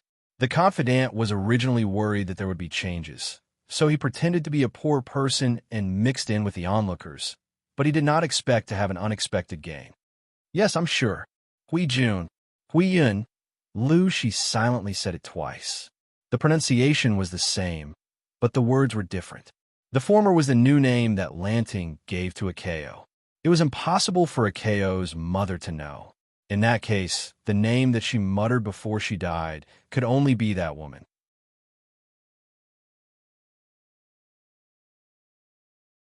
Chapter 308. This year's first snowfall lasted for more than half a month. The weather became colder day by day. Many houses were crushed by the snow, and the number of casualties was unknown. A few aristocratic families in Shangjing opened granaries and set up porridge stalls everywhere. Even more wealthy families continued to lead a befuddled life. Jiang Pengji was temporarily staying in the Feng residence. When she heard that there was a porridge stall, she followed Feng Jin out to distribute porridge to the people. The snow continued to fall outside. Several rows of commoners had already lined up in front of the porridge stall. Almost all of them looked haggard and wore thin clothes. Some of the commoners wore rather thick clothes, but they were covered with patches of various sizes. I wonder how many people have been crushed to death by this heavy snow, and how many people have been frozen to death. The manservant at the porridge stall looked at the endless queue and whispered to the manservant beside him. His words were filled with pity and sympathy. Even though 2 large pots had been set up, the porridge was still not enough for the common people. His companion was so busy that his feet didn't even touch the ground. "Stop talking nonsense. Work is more important. How can the life of a noble be the same as that of a lowly commoner?" Jiang Pengji helped to scoop up the porridge or carry firewood to start the fire. Feng Jin, a weak scholar, was so tired that his forehead was sweating. There was no noise or cue cutting, and a lively audience in the live broadcast room was silent for a long time. The atmosphere was extremely depressing, and some of the audience could not help but feel a lump in their throats. They did not have the courage to continue watching, and no one sent those immoral bullet screens to CG dance. Although we always complain about how cold it is in winter, so cold that we shiver, and complain that there is no natural heating in the south, and it is very cold in winter. But we are living a happy life now, really, to CG dance. There is no natural heating in this area, but we could buy a heater from Taobao. It can be used to adjust the heat. If you're not afraid of wasting electricity, you can stay indoors in winter and still wear summer clothes. These were almost impossible in ancient times. The rich could wear more clothes and burn high-quality charcoal for warmth.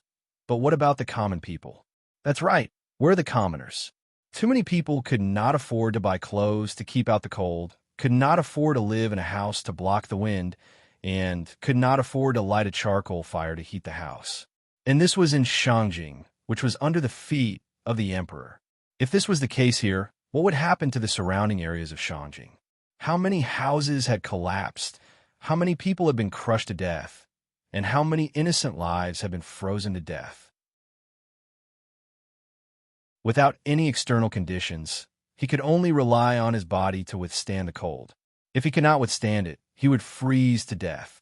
System, can I use popularity points to exchange for food? Warm clothes are fine too. Jiang Pengji secretly asked the system. No, the host level is too low, unless you choose to level up. The system's cold, mechanical voice fell into Jiang Pengji's ears, and she felt an unprecedented desire to kill. Jiang Pengji secretly calculated the total number of points in her back-end account and asked, I can exchange for food just by leveling up? What's the ratio? The system replied, 10,000 points can be exchanged for 50 kilograms of food. 10,000 points could be exchanged for 50 kilograms of grain. Jiang Pengji now had more than 3 million points. On the surface, it seemed that she could exchange them for a lot of food. However, Jiang Pengji was not someone who was easily fooled. The system didn't answer the first question. Even if it upgraded to level 3, it still didn't have the right to exchange for it. Let's not talk about this. To advance from a level 2 host to a level 3 host, he would need to spend 1 million popularity points. If all of them were exchanged, the remaining popularity points would not be able to be exchanged for much food according to the ratio given by the system. This was a trap. Forget it. I can't rely on you at all, Jiang Pengji replied coldly and turned her head to think of other ways. The system held its breath, but it did not dare to argue with Jiang Pengji. Unless Jiang Pengji chose to use her popularity points to level up, the system could not do anything to the host. The Feng family was one of the few aristocratic families in Shangjing that chose to open a porridge stall. They cooked porridge from day to night, but it was still in short supply. A bowl of porridge was not sticky, but it could at least fill one's stomach and warm up one's cold body. Jiang Pengji helped at the porridge stall for a few days, but she still did not hear any orders for disaster relief, let alone rice and winter clothing for disaster relief. Lucy returned from the morning assembly, and he looked more and more tired.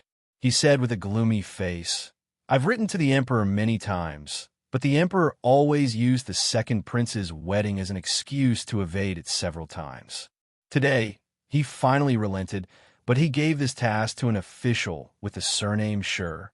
That person is greedy by nature, and he plucks feathers from every goose that passes by. I don't know how many people will embezzle the 20,000 taels of silver that were allocated, and how much will end up in the hands of the people. Although the world was not really chaotic, how much better was it than chaotic times? Jiang Pengji had been helping at the porridge stall for the past few days, or distributing winter clothing to the people, so she was the most familiar with the situation of the snow disaster. She snorted coldly. 20,000 taels of silver is not enough, let alone after being exploited and embezzled. What can it do? Lucy sighed. I've already secretly purchased a batch of food and sent it north to Shangjing, hoping to slightly alleviate the urgent situation. In the current world, whatever he did would be a drop in the bucket. It was better to solve the hidden problems from the root. After another 3 days, the snow finally stopped. Jiang Pengji looked at the invitation, and her smile was very cold. The second prince is getting married, and I'm not related to him. Why would I go there? The vast city of Shangjing was covered in white snow, and the sky and earth were the same color. The princess of the royal family of the northern borderline wore a bright red wedding dress, and with the exception of the Dongqing emperor, she sat in a sedan carried by 16 people. The sedan was decorated with gold, silver, and jade, and hung with red satin, which shone under the sunlight. It was very luxurious. The wedding procession wore festive new clothes, and they entered Shangjing through the gate of the city. They walked around the city, and the people on both sides of the street cheered and gave their blessings. Hundreds of tables were set up next to the prince's palace, and the court officials and noble ladies went in and out. It was very lively. In sharp contrast, in a remote corner of Shangjing, there were stiff corpses that were dug out from the ruins. One by one, the frozen corpses were piled up in cart after cart. Jiang Pengji wore a plain dress, and her long hair was tied up with a wooden hairpin. Her expression was as cold as ice. The way of the world. It was really time for a change. Jiang Pengji ordered the manservant who was cleaning up the corpses, bury them well. The weather is cold now, and the corpses will not rot easily, but we can't neglect them because of this. If the corpses are piled up and not dealt with, it will easily become an epidemic when spring comes. Don't worry, Lang Jun. I will do it properly. At the same time, in another place in Shangjing, Lu Zheng was holding a plate and chewing the slightly cold white cake. He sighed and said, "It has been almost a month since the evaluation, and the imperial court still hasn't issued a letter of appointment. I think there is no hope this year. Master has decided to leave for Langyi in 2 days. I really don't want to come back to Shangjing again." Han Yu heard the sound of the wind blowing outside, and he was very annoyed. Many people had frozen or starved to death, and the government still held such a grand wedding for the second prince, which was even bigger than the crown prince's wedding.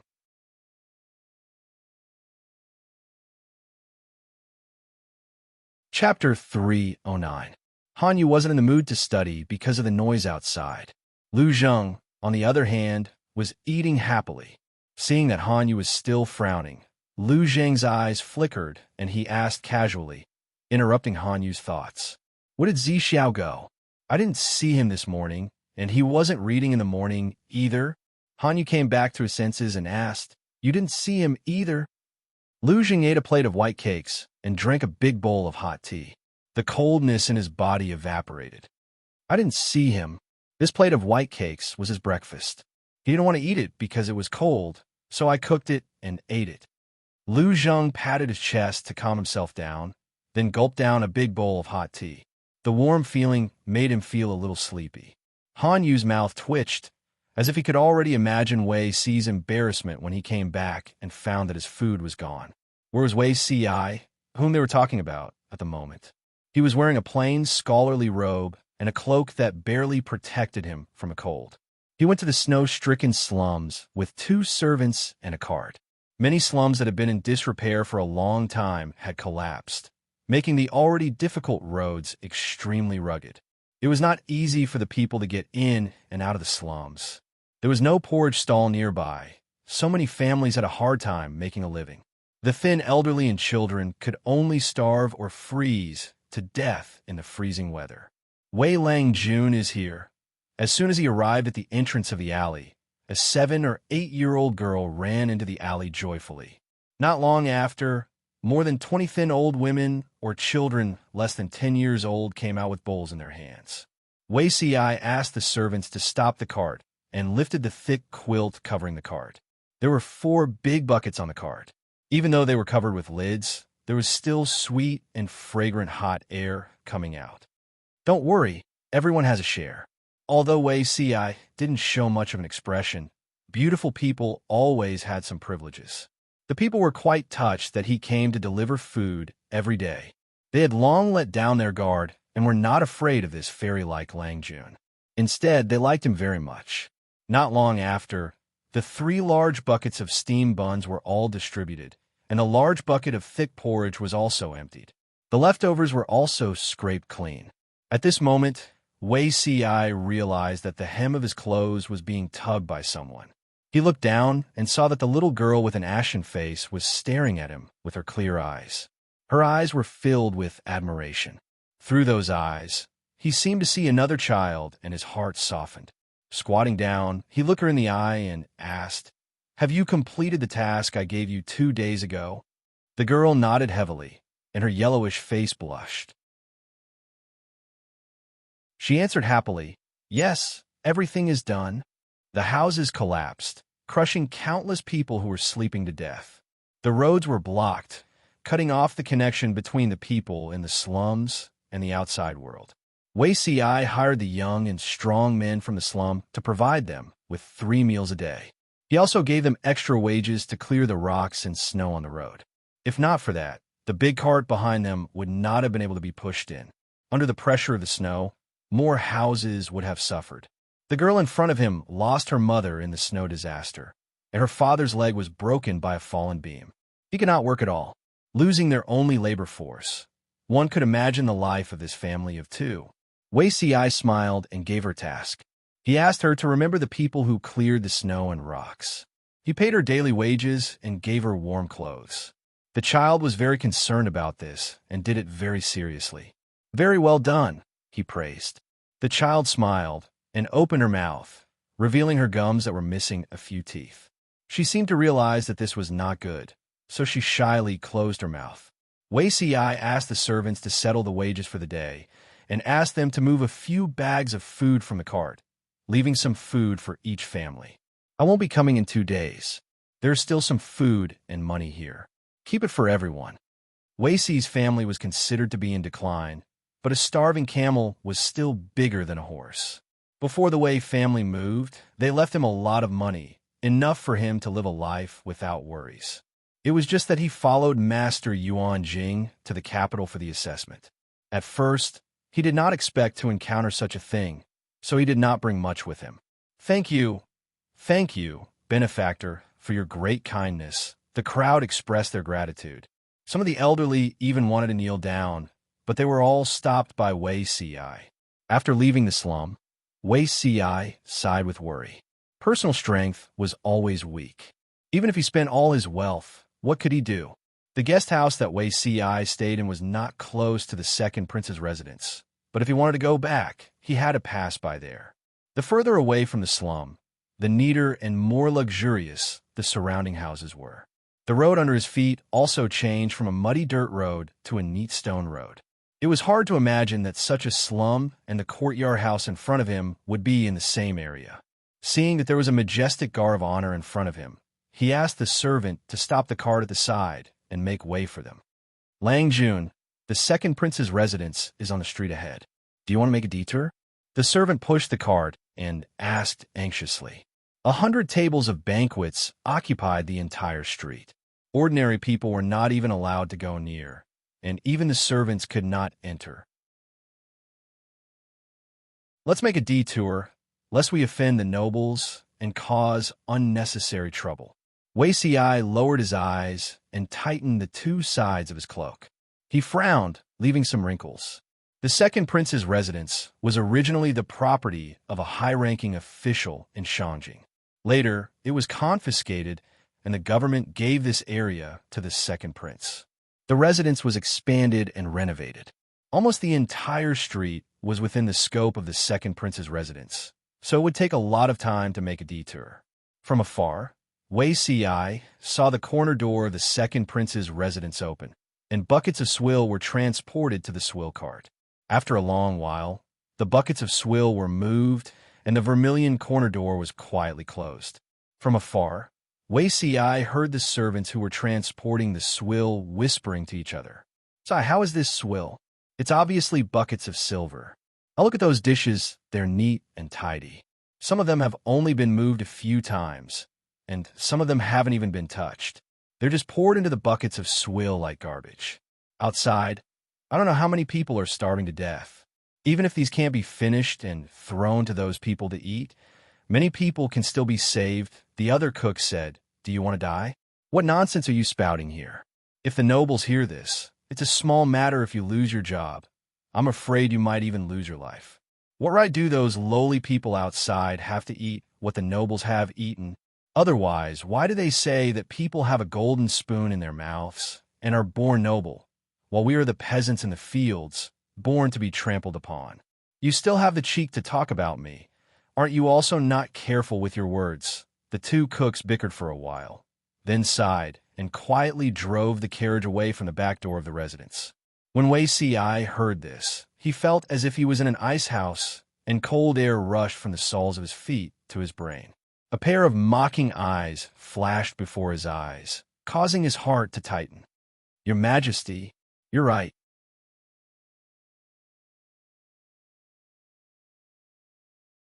Chapter 310. Lu Shi and Jiang Pengji stayed at the Feng residence for a long time, But all good things must come to an end. Time passed, and it was time for the two families to part ways. Lanting, you have to be careful in Langi Academy. Think before you act. Don't be impulsive. Feng Jin thought of Jiang Pengji's gender and wanted to sign more than once. If his good friend was a man, things would be much easier. Unfortunately, she was a woman and was naturally restricted by her gender. Feng Jin felt it was a pity. I know. Do I look like the kind of person who causes trouble? Jiang Pengji said innocently. Feng Jin was silent for a while and said bluntly, You do. Su Ku, who was standing at the side, almost laughed out loud. He was liking this Feng Langju more and more. He was straightforward and honest. Jiang Pengji glanced at Su Ku unhappily. You're helping others. Hui Jun was handed over to Lu Shi. He would send someone to teach her various skills and familiarize her with the rules and etiquette. Lu Shi had already received his appointment letter in Chongzhou. He would be leaving soon, so Jiang Pengji could not go with him. Therefore, before leaving, Lu Shi brought a generous gift to Master Yuan Jing and asked him to take care of Jiang Pengji. She was going to study, not to enjoy life. Therefore, there were only two people going with Jiang Pengji to Langi. One was Takshu, and the other was Su Ku. As for the servants who would take care of her, they could wait until they reached Langia and find someone to arrange them for them. I've always trusted you. You don't have to force yourself to study in Langi. Lu Shi looked at his daughter, who was growing up. He was filled with emotions. Master Yuan Jing is talented. You have to learn from him. If you don't understand, ask. Don't feel troubled or embarrassed. If there are any inconveniences in life, send someone to send a letter to me. Don't make yourself suffer. Lu Shi was not a pretentious person, but looking at his daughter, he felt a little worried. He only had one child. Amin's bloodline in this world was only this one. No matter how Lu Shi nagged, Jiang Pengji agreed obediently. The next day, after saying goodbye to Feng Run, his wife, and Feng Jin, Jiang Pengji sat in the carriage. The coachman gently waved the whip, and the wheels turned. Lu Shi also boarded the carriage. His entourage was much larger than Jiang Pengji's. There were more than 100 guards on both sides of the carriage. Nowadays, Chongzhou was not stable. They did not know what dangers they would encounter on the road. Bringing more people would increase their safety. As for Jiang Pengji, she could take on a group of people by herself, so she didn't need anyone's protection. That was why she rejected Lu Shi's proposal to assign guards to her. Jiang Pengji suppressed her unnecessary emotions and glanced at the Feng residence where she had been staying for a long time. She lowered the curtain of the carriage, and her expression returned to its usual indifference. He leaned against the table and read for a while. When he got bored, he looked up at the bullet screen to kill time. The audience in the streaming room was also affected by the snow disaster some time ago. They were not in a good mood. Most of the bullet screens were greetings, and there was very little content about showing off. Jiang Pengji flipped through the comments page after page, and her lips curled into a sneer. If she was in a bad mood, the system would not be any better. System, I suddenly thought of something. Don't you think there's something strange about the live stream? The roads in the wealthy district of Shangjing were very smooth. Coupled with the powerful shock absorption system of the Lu residence, she almost did not feel the vibration when she sat in the carriage. Ever since the system parted with Jiang Pengji on bad terms, it had not made a sound for a few days. Now that Jiang Pengji took the initiative to talk to it, it felt a little anxious. It felt that it was not a good thing. What's missing? The system asked her. Jiang Pengji looked like she did not care. She flipped through the bullet screen records day after day, starting from today. Because she had a super strong memory, her reading speed was abnormally fast. She looked through the records faster than flipping through a book. I remember you once told me that your full name is Multidimensional Palace Intrigue Streaming System. Not to mention the recent era in the streaming room. Even in my interstellar era, the theory of planes has always been one of the scientific research goals pursued by scientists. Jiang Pengji said coldly, but the system's heart skipped a beat. It did not dare to make a sound. It wished it could erase its own existence. If a streaming platform suddenly pops up in the dimension I'm in, and it's proven to be real, Jiang Pengji tilted her head, and the sneer at the corner of her lips made the system shudder. Do you think that a normal government machine or a big force with a certain amount of power would really be indifferent to this? But I've looked through the bullet screen records for so long, and I don't seem to find anything unusual. Jiang Pengji said it lightly, but it was tantamount to a clap of thunder in the ears of the system. After she intimidated the system, she sighed and said, "Can you explain why?" She had always been highly suspicious and wary of the system. Why? Because the system was not worthy of her trust. It had too many tricks up its sleeves. She would be a fool to believe it. If she had not tested it several times and confirmed that the audience in the streaming room was real, and that it was indeed connected to another plane, she would have suspected that the audience was fake. The so-called multidimensional streaming system was just an illusion that the system had created by itself. The plane was real, but a very important part of the bullet screen was missing. Jiang Pengji could not help but suspect that the system was manipulating things behind scenes. Any bullet screen that involved the official forces of that plane had been secretly cleared by the system. In other words, those people were not qualified to enter the streaming room at all, let alone post bullet screen content. What was the system trying to do? After a long time, Jiang Pengji thought that the system was going to pretend to be deaf and mute. The other party gave an explanation. The streamer's streaming level is too low, so she does not have the authority in this area. In addition, the theme of the streaming room is palace intrigue. Your task is only to stream how to fight in the palace intrigue, and how to turn a noble lady from an aristocratic family into an empress who rules the world. Therefore, you need an interested audience, not a group of opportunists with ulterior motives. As a system, you must strictly control the situation and ensure that the streaming is watchable. The system replied coldly. It added, "As a system, my responsibility is to guide the streamer on the right path. Any content that has nothing to do with the main plot and elements that affect the viewing of the streaming room must be removed. Therefore, the official forces of that plane cannot enter the streaming room, let alone post content that is misleading to the streamer. Regarding this point, you can carefully look at the streaming agreement that you signed at the beginning." The system was businesslike and followed the rules and regulations. She could not say anything about it. Jiang Pengji secretly clicked her tongue. Anyway, there was only one system. Whether it was black or white, it could make up whatever it wanted. No matter what the other party said, she did not believe a single word it said. Jiang Pengji snorted and said, "That's fine. Anyway, I don't like to deal with unfamiliar forces."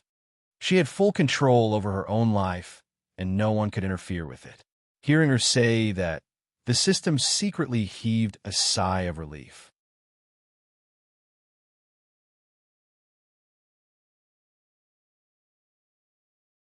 Chapter 3:11. Wei Xiai looked at Jiang Pengji in a daze, his mind full of thoughts. The person in front of him was definitely at the top of the list of people he was most afraid of seeing. The scene he saw the day before was still echoing in his mind. He could not calm down no matter what he did. He would always wake up from his nightmares at midnight, sweating profusely. Yesterday, he tossed and turned restlessly, unable to fall asleep. He did not have much appetite in the morning, so he only ate some white cake. Coupled with the dark circles under his eyes, people who did not know would think that the white cake was unpalatable. Lu Zheng could usually eat 2 more bowls of rice when he looked at Wei Xi's face, but he had no appetite today. Before he could complain, Master Yuan Jing, who had squinted his eyes and moved closer to the bamboo slip, suddenly spoke. "Zixiao, there is a distinguished guest at the door. Go out and receive her." Wei Xiai did not understand, but looking at Master Yuan Jing's slightly squinted eyes, his heart could not help but skip a beat. He had an ominous premonition. He muttered to himself. When he saw Jiang Pengji get out of the carriage, he felt a slight stomachache, as if the white cake he had just eaten was rolling in his stomach. Jiang Pengji stepped forward, seemingly not noticing Wei Xi's strange expression, and greeted him. "Zixiao, we will be classmates in the future. If I have done anything wrong in the past, I hope that Zixiao will forgive me on account of Xi's young age. I am not very good with words, and people often misunderstand me. I hope Zixiao will not alienate me because of this." Wei Ci nodded, not daring to speak more. He did not believe the humble words of the person in front of him. She was used to being willful and reckless, doing whatever she wanted to do. If she said, "I am not very good with words, hit me if you don't like it," or something like that, he would believe her. Anyway, he could not beat her. Jiang Pengji did not care about his attitude. She raised her hand and untied the rope of the cloak. Wei Ci saw this and subconsciously took a step back. Both of them were silent at the same time. Jiang Pengji thought of something and smiled innocently. She handed the cloak to Takshu, who followed behind her. She did not miss Wei Ci's slightly relieved expression. When she passed by him, she whispered something. That day, I lent the cloak to Zixiao to ward off the cold. Although it is not worth much, it is one of Xi's favorites. Jiang Pengji lied through her teeth. Wei Ci seemed to be facing a formidable enemy. She smiled softly and said, "I wonder if I could go to Zixiao's room to get." Before she could finish her sentence, Wei Ci seemed to explode. He took a step forward and walked quickly, looking as if he had been frightened. Jiang Pengji shrugged her shoulders as she faced Takshu and Su Ku, who looked like they had seen a ghost. She looked exactly like a local ruffian. Su Ku was dumbfounded. He couldn't believe that the person who had flirted with him was actually his Lang Jun. "Since when did you have the hobby of being gay?" As if she could read his thoughts, Jiang Pengji said, "You're not as good-looking as him. Why are you so worried?" Su Ku, should he be happy that he was safe, or sad that his face was picked on? Takshu, on the other hand, was stunned at first, but she quickly regained her composure. She raised her hand to cover her lips, giggling as she teased. "Our Lang Jun has grown up. When spring came, Lucy would be 13 years old. In this era, those who were engaged would have gotten married, and those who were not would have gotten engaged." Suka secretly rolled his eyes. Jiang Pengji said meaningfully, "Yes, he's grown up." After greeting Master Yuan Jing, Jiang Pengji was considered a student of Langyi Academy. She could study in the academy in the future. "Who is this?" Master Yuan Jing smiled kindly. His gaze moved from Jiang Pengji to Su Ku. "His name is Su Ku. He's my study companion." Su Ku was very nervous. He was like a prisoner waiting for his trial. He was nervous and uneasy. He was afraid that Master Yuan Jing would be unhappy with him. "He's a good seedling. He could be a great talent. Get up, all of you." Master Yuan Jing was like a kind elder. He made people feel close to him. "Lanting, have you had your breakfast? Do you want to have some with me?" There were 2 plates of white cakes on Master Yuan Jing's table. There was a teapot next to him that was boiling hot tea. There was a sweet smell in the air. Su Ku was stunned. He never thought that Master Yuan Jing, who was famous in the 9 prefectures, would be so down-to-earth. Normally, when Master Yuan Jing invited someone, even if they had eaten, they would have to say that they had not. However, Jiang Pengji did not play by the rules. She spoke bluntly. "I've eaten." Master Yuan Jing did not expose Jiang Pengji's lie. He turned to Su Ku and asked, "Have you eaten too?" Su Ku was still confused. He shook his head. He did not know why Master Yuan Jing dragged him to eat white cakes. White cakes were a common breakfast in Langyi. However, Master Yuan Jing had a unique taste. He ate white cakes with fragrant tea. There were many spices in the fragrant tea. It tasted weird, but the white cakes were dipped in honey. In short, this way of eating was like dipping lychees in soy sauce. Jiang Pengji politely declined. Su Ku was quite happy at first. After eating, his stomach felt uncomfortable. Jiang Pengji had expected it. She looked at Su Ku's bitter expression as if she was watching a show. "TSK, TSK. I told you to eat whatever you want. Have you learned your lesson?" She had a sharp sense of smell. After analyzing the spices in the pot of tea, she knew to stay away from it. However, Su Ku went to it. "How'd I know?" Master's tea brewing skills are so, he did not know what words to use to describe it. Jiang Pengji smiled and said, "Master Yuanjing's tea brewing skills are not a problem. However, an old man has a heavy taste. His stomach is not good, so the tea he makes is naturally better for digestion. You were born in Zisong County. The food there is more bland. Naturally, you can't stand it." Suka smacked his lips. There seemed to be an indescribable, strange taste left in his mouth. Although he was flattered to have breakfast with his idol, it was better to eat less of such dark cuisine. Jiang Pengji said, "Help me pack up. Master Yuan Jing and the rest will leave for Langyi this afternoon." So soon? Suka was stunned. He thought he could rest for a day or two at the guest house. Not soon. They had been delayed in Shangjing for a long time. Jiang Pengji shook her head in disappointment and said, "In the morning, my father told me that the imperial court has no time to arrange a place for the scholars. They are to return to their hometown and wait for the decree." The reason was very ready-made. They were busy building relationships with the northern borderline and the marriage of the second prince. How could they care about other trivial matters? What they did not know was that most of the scholars were arrogant people. They were so ambitious that they were given the cold shoulder. They probably did not want to enter the imperial court to be an official. Not everyone liked the intrigue in the officialdom. Instead of fighting in the officialdom, it was better to be a famous scholar and still be famous. A slightly familiar-looking young man walked through the corridor and came to the hall. He bowed to Master Yuan Jing. "Master, the carriage and dry food are ready."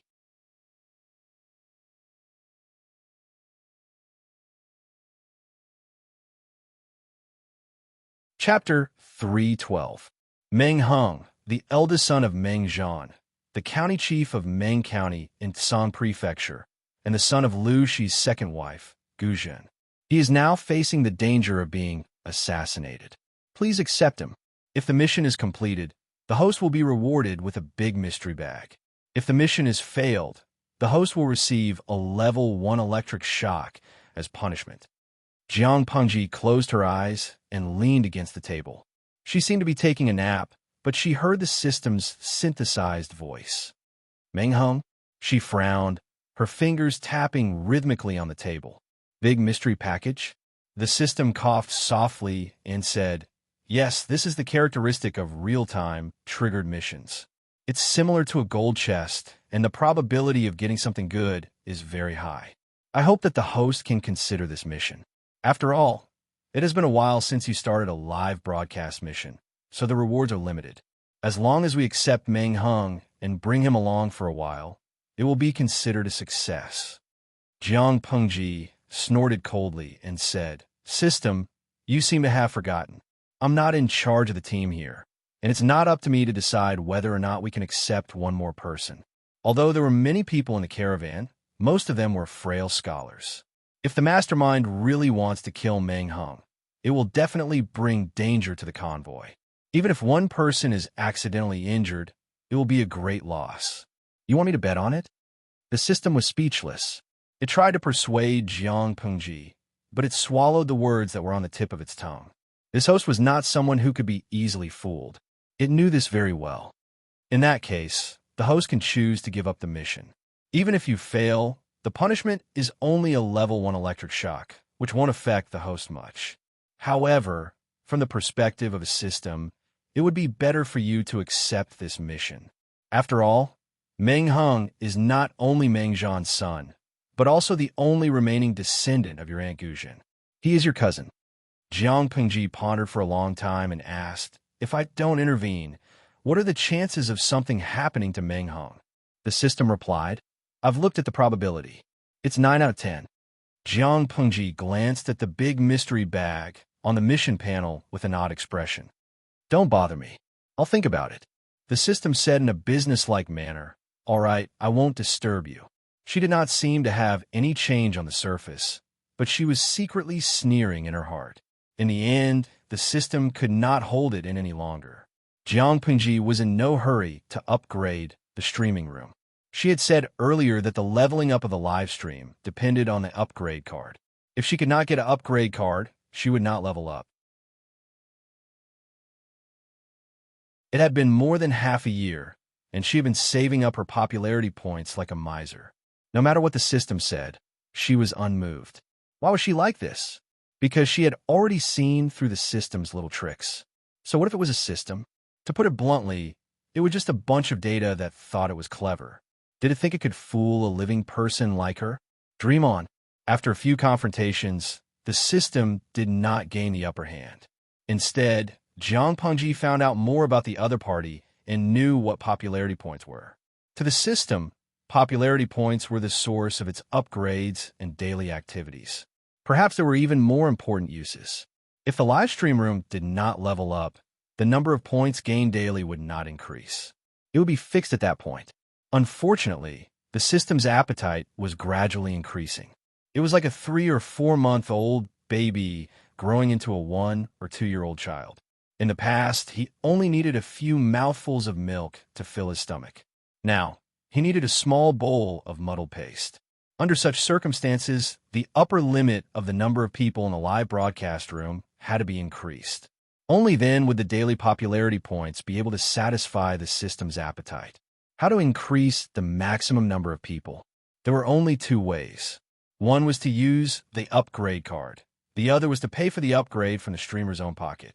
The system claimed that for the sake of the streamer, a small investment would yield a big return. When the upper limit of the number of people increased, the streamer would receive more benefits. However, was Jiang Pengji such a stupid person? If the system was hungry, then let it be hungry. It had nothing to do with her. More importantly, Jiang Pengji suspected that the upgrade of the streaming room did not require that many popularity points. Who knew how much commission the system had received from it? Jiang Pengji could not be bothered to believe a single word the system said. Her solution was to drag it out until the system could not take it anymore and urgently needed more popularity points. Then it would pay for Jiang Pengji's upgrade. In fact, that was how the first upgrade card came about. She dared to bet that the real-time triggered task was meaningless. It was just an excuse for the system to give Jiang Pengji the upgrade card. If she opened the so-called big mystery package, there would definitely be an upgrade card. Ever since Jiang Pengji knew that the system could read her mind, she divided her consciousness into 2. She fooled the system with her superficial psychological activities, and her deeper consciousness was her real intention. Well, she concluded that it did not matter whether she completed the task or not. I'll accept it. Just when the system was feeling uneasy, Jiang Pengji's light words made it cry tears of joy. It was as if it had been granted amnesty. It was rare for the host to be so easy to talk to. Takshu, I'm going to ride the horse for a while. I feel like my waist is going to ache after sitting in the carriage for so long. Jiang Pengji put the hand warmer in her arms in Takshu's arms. She lifted the curtain a little and went out sideways. Soon, the curtain was closed. Lang Jun, remember to put on a cloak so that you won't catch a cold. Takshu stuck her head out and handed a cloak to Jiang Pengji. Jiang Pengji nimbly got on the horse and took the cloak with one hand. She shook her wrist, and the huge cloak covered her body obediently, as if it had eyes. Zuda, look, young people are full of vitality and aren't afraid of the cold. It's enviable. Master Yuan Jing heard the commotion and lifted the curtain slightly to take a look. He smiled with relief. He held a hand warmer in his hand. He wanted to curl up into a ball, and he looked like he had put on a lot of weight. Zuda smiled as he fiddled with the silver coals in the charcoal basin. He moved it a little further away so that he wouldn't burn anything. You're old but strong now. You're not inferior to a young person. You were playing on the ice with your friend a while ago. I didn't even dare to go down. Zuda smiled and said shyly, if you say that you're old, I'll be the first to disagree. Master Yuan Jing could not help but laugh. Your mouth is getting sweeter every day. I feel like I've lost weight because of what you've said. The previous snowfall had just stopped, and now it was snowing again. The cold wind that blew against their faces was like knives, and it hurt their cheeks. Jiang Pengji put on her hood and held the reins with both hands. She urged the horse to run from the back of the group to the front to clear the way. He really can't stay idle. Wei Si was engrossed in his book when he heard the loud sound of horse hooves. He raised his hand to lift the curtain of the carriage, only to see a white figure speeding past the carriage. The cold wind that was stirred up blew on his face, making him feel a little more cheerful.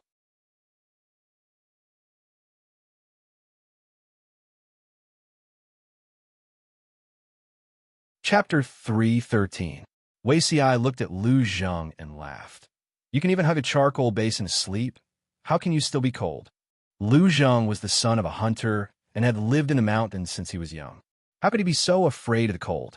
Of course it's cold. I was afraid of the cold when I was young. Lu Zheng muttered, wishing he could live in the charcoal basin. If he had not experienced the feeling of his hands and feet being frozen, how could he be so afraid of the cold? After hearing this, Wei Si was quiet for a few breaths. His expression was a little nostalgic. Everyone knew that he was the legitimate son of the Wei family, but they did not know that he had a dark period where he was treated coldly by everyone. When the weather turned cold, the room would be as cold as an ice house. After a winter day, he did not even know where the charcoal portion went and could only hide in his bed in fear. Even after he grew up, his fear of the cold was still deep in his bones. When the weather turned cold, his hands and feet would be extremely cold. How did it improve after that? Zixiao, why are your hands and feet so cold? Come, I'll reluctantly let you hug me. Compared to him who was as cold as ice, someone was as hot as a moving furnace all year round.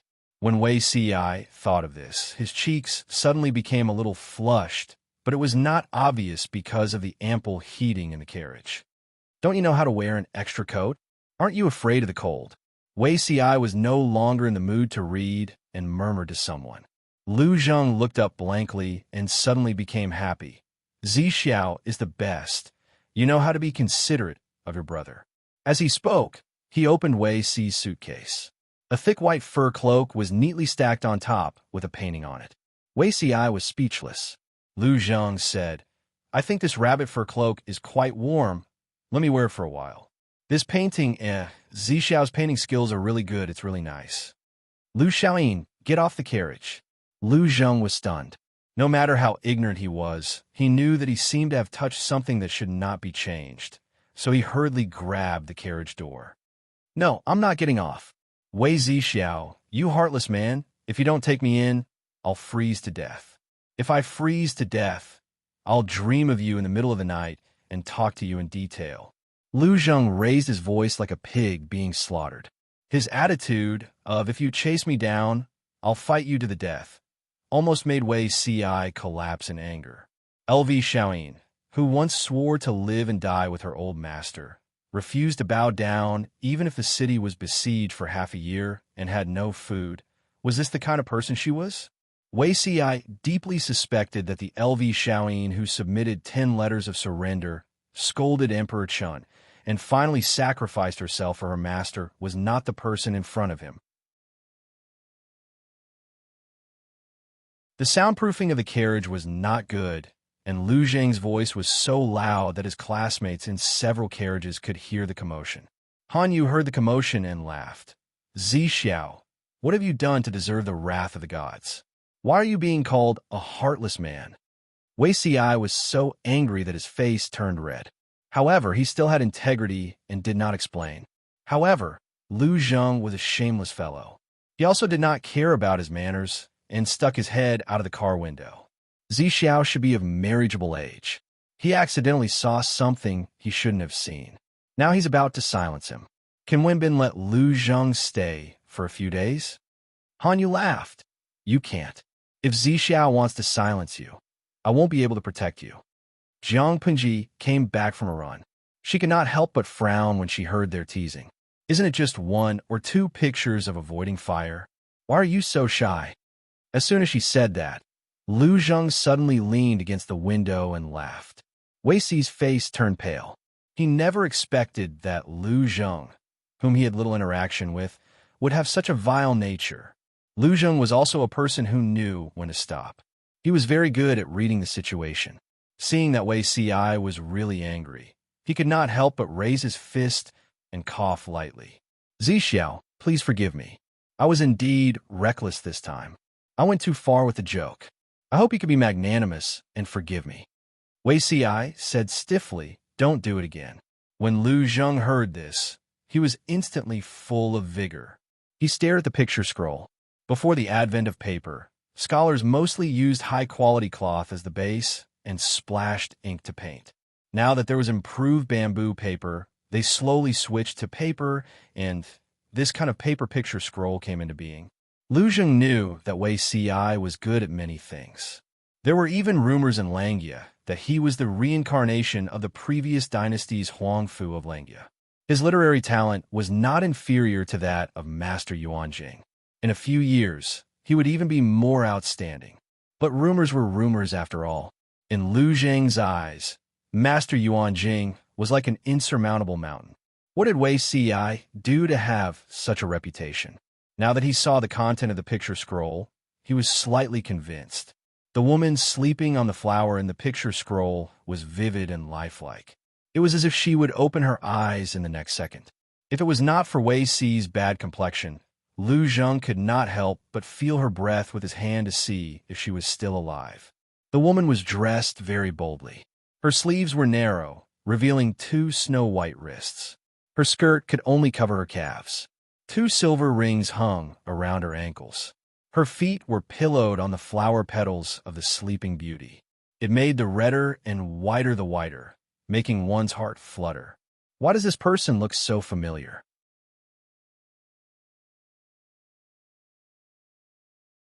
Lu Zheng murmured and stared at the person's face. Wei Ci had already taken the picture scroll from his hand and carefully rolled it back. You're seeing things. Wei Ci pulled the suitcase over and stuffed the cloak from the top layer to the bottom layer. The picture scroll was even more tightly hidden. Lu Zheng was speechless. He felt that the Wei Ci in front of him was very different from the Wei Langjun of the rumors. However, with such good drawing skills, if he really went to draw the fire avoidance painting, wouldn't the scene be so real that one could not bear to look at it? Although it was not the fire avoidance painting to draw such bold content. TSK, Wei Ci was not a serious person. Haha, unfortunately, Wei Ci also felt that this Lu Zheng was very different from the Lu Xiaoyin in his memory. Both of them had a tacit understanding. I probably met a fake Lu Xiaoyin, Wei Zixiao. After walking for half a day, the servants started a fire to cook. The carriages surrounded an empty space to block the surrounding wind. Jiang Pengji asked the system secretly, "Where's Meng Heng?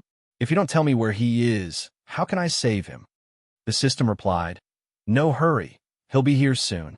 Not long after, just as 3 bonfires were set up, a few silhouettes walked over in the distance, braving the wind and snow. Jiang Pengji was still riding on the horse. She said, "I'll go take a look first. I don't know if they're friends or foes." They had already left Shangjing, and it was not peaceful outside. It was very easy to meet bandits or people who were being robbed by bandits. Out of caution, Jiang Pengji went to investigate first. Who's in front? Jiang Pengji stopped them on the horse. There were only 3 people in front of them. Judging from their clothes, they should be a servant and 2 guards. The servant bowed to Jiang Pengji and said, "I'm the servant of First Langjun, the chief of Meng County. The road is bumpy and the snow is slippery, so the wheels of the carriage are broken. I don't know what to do now. I saw a bonfire here, so I took the liberty to come and ask for help."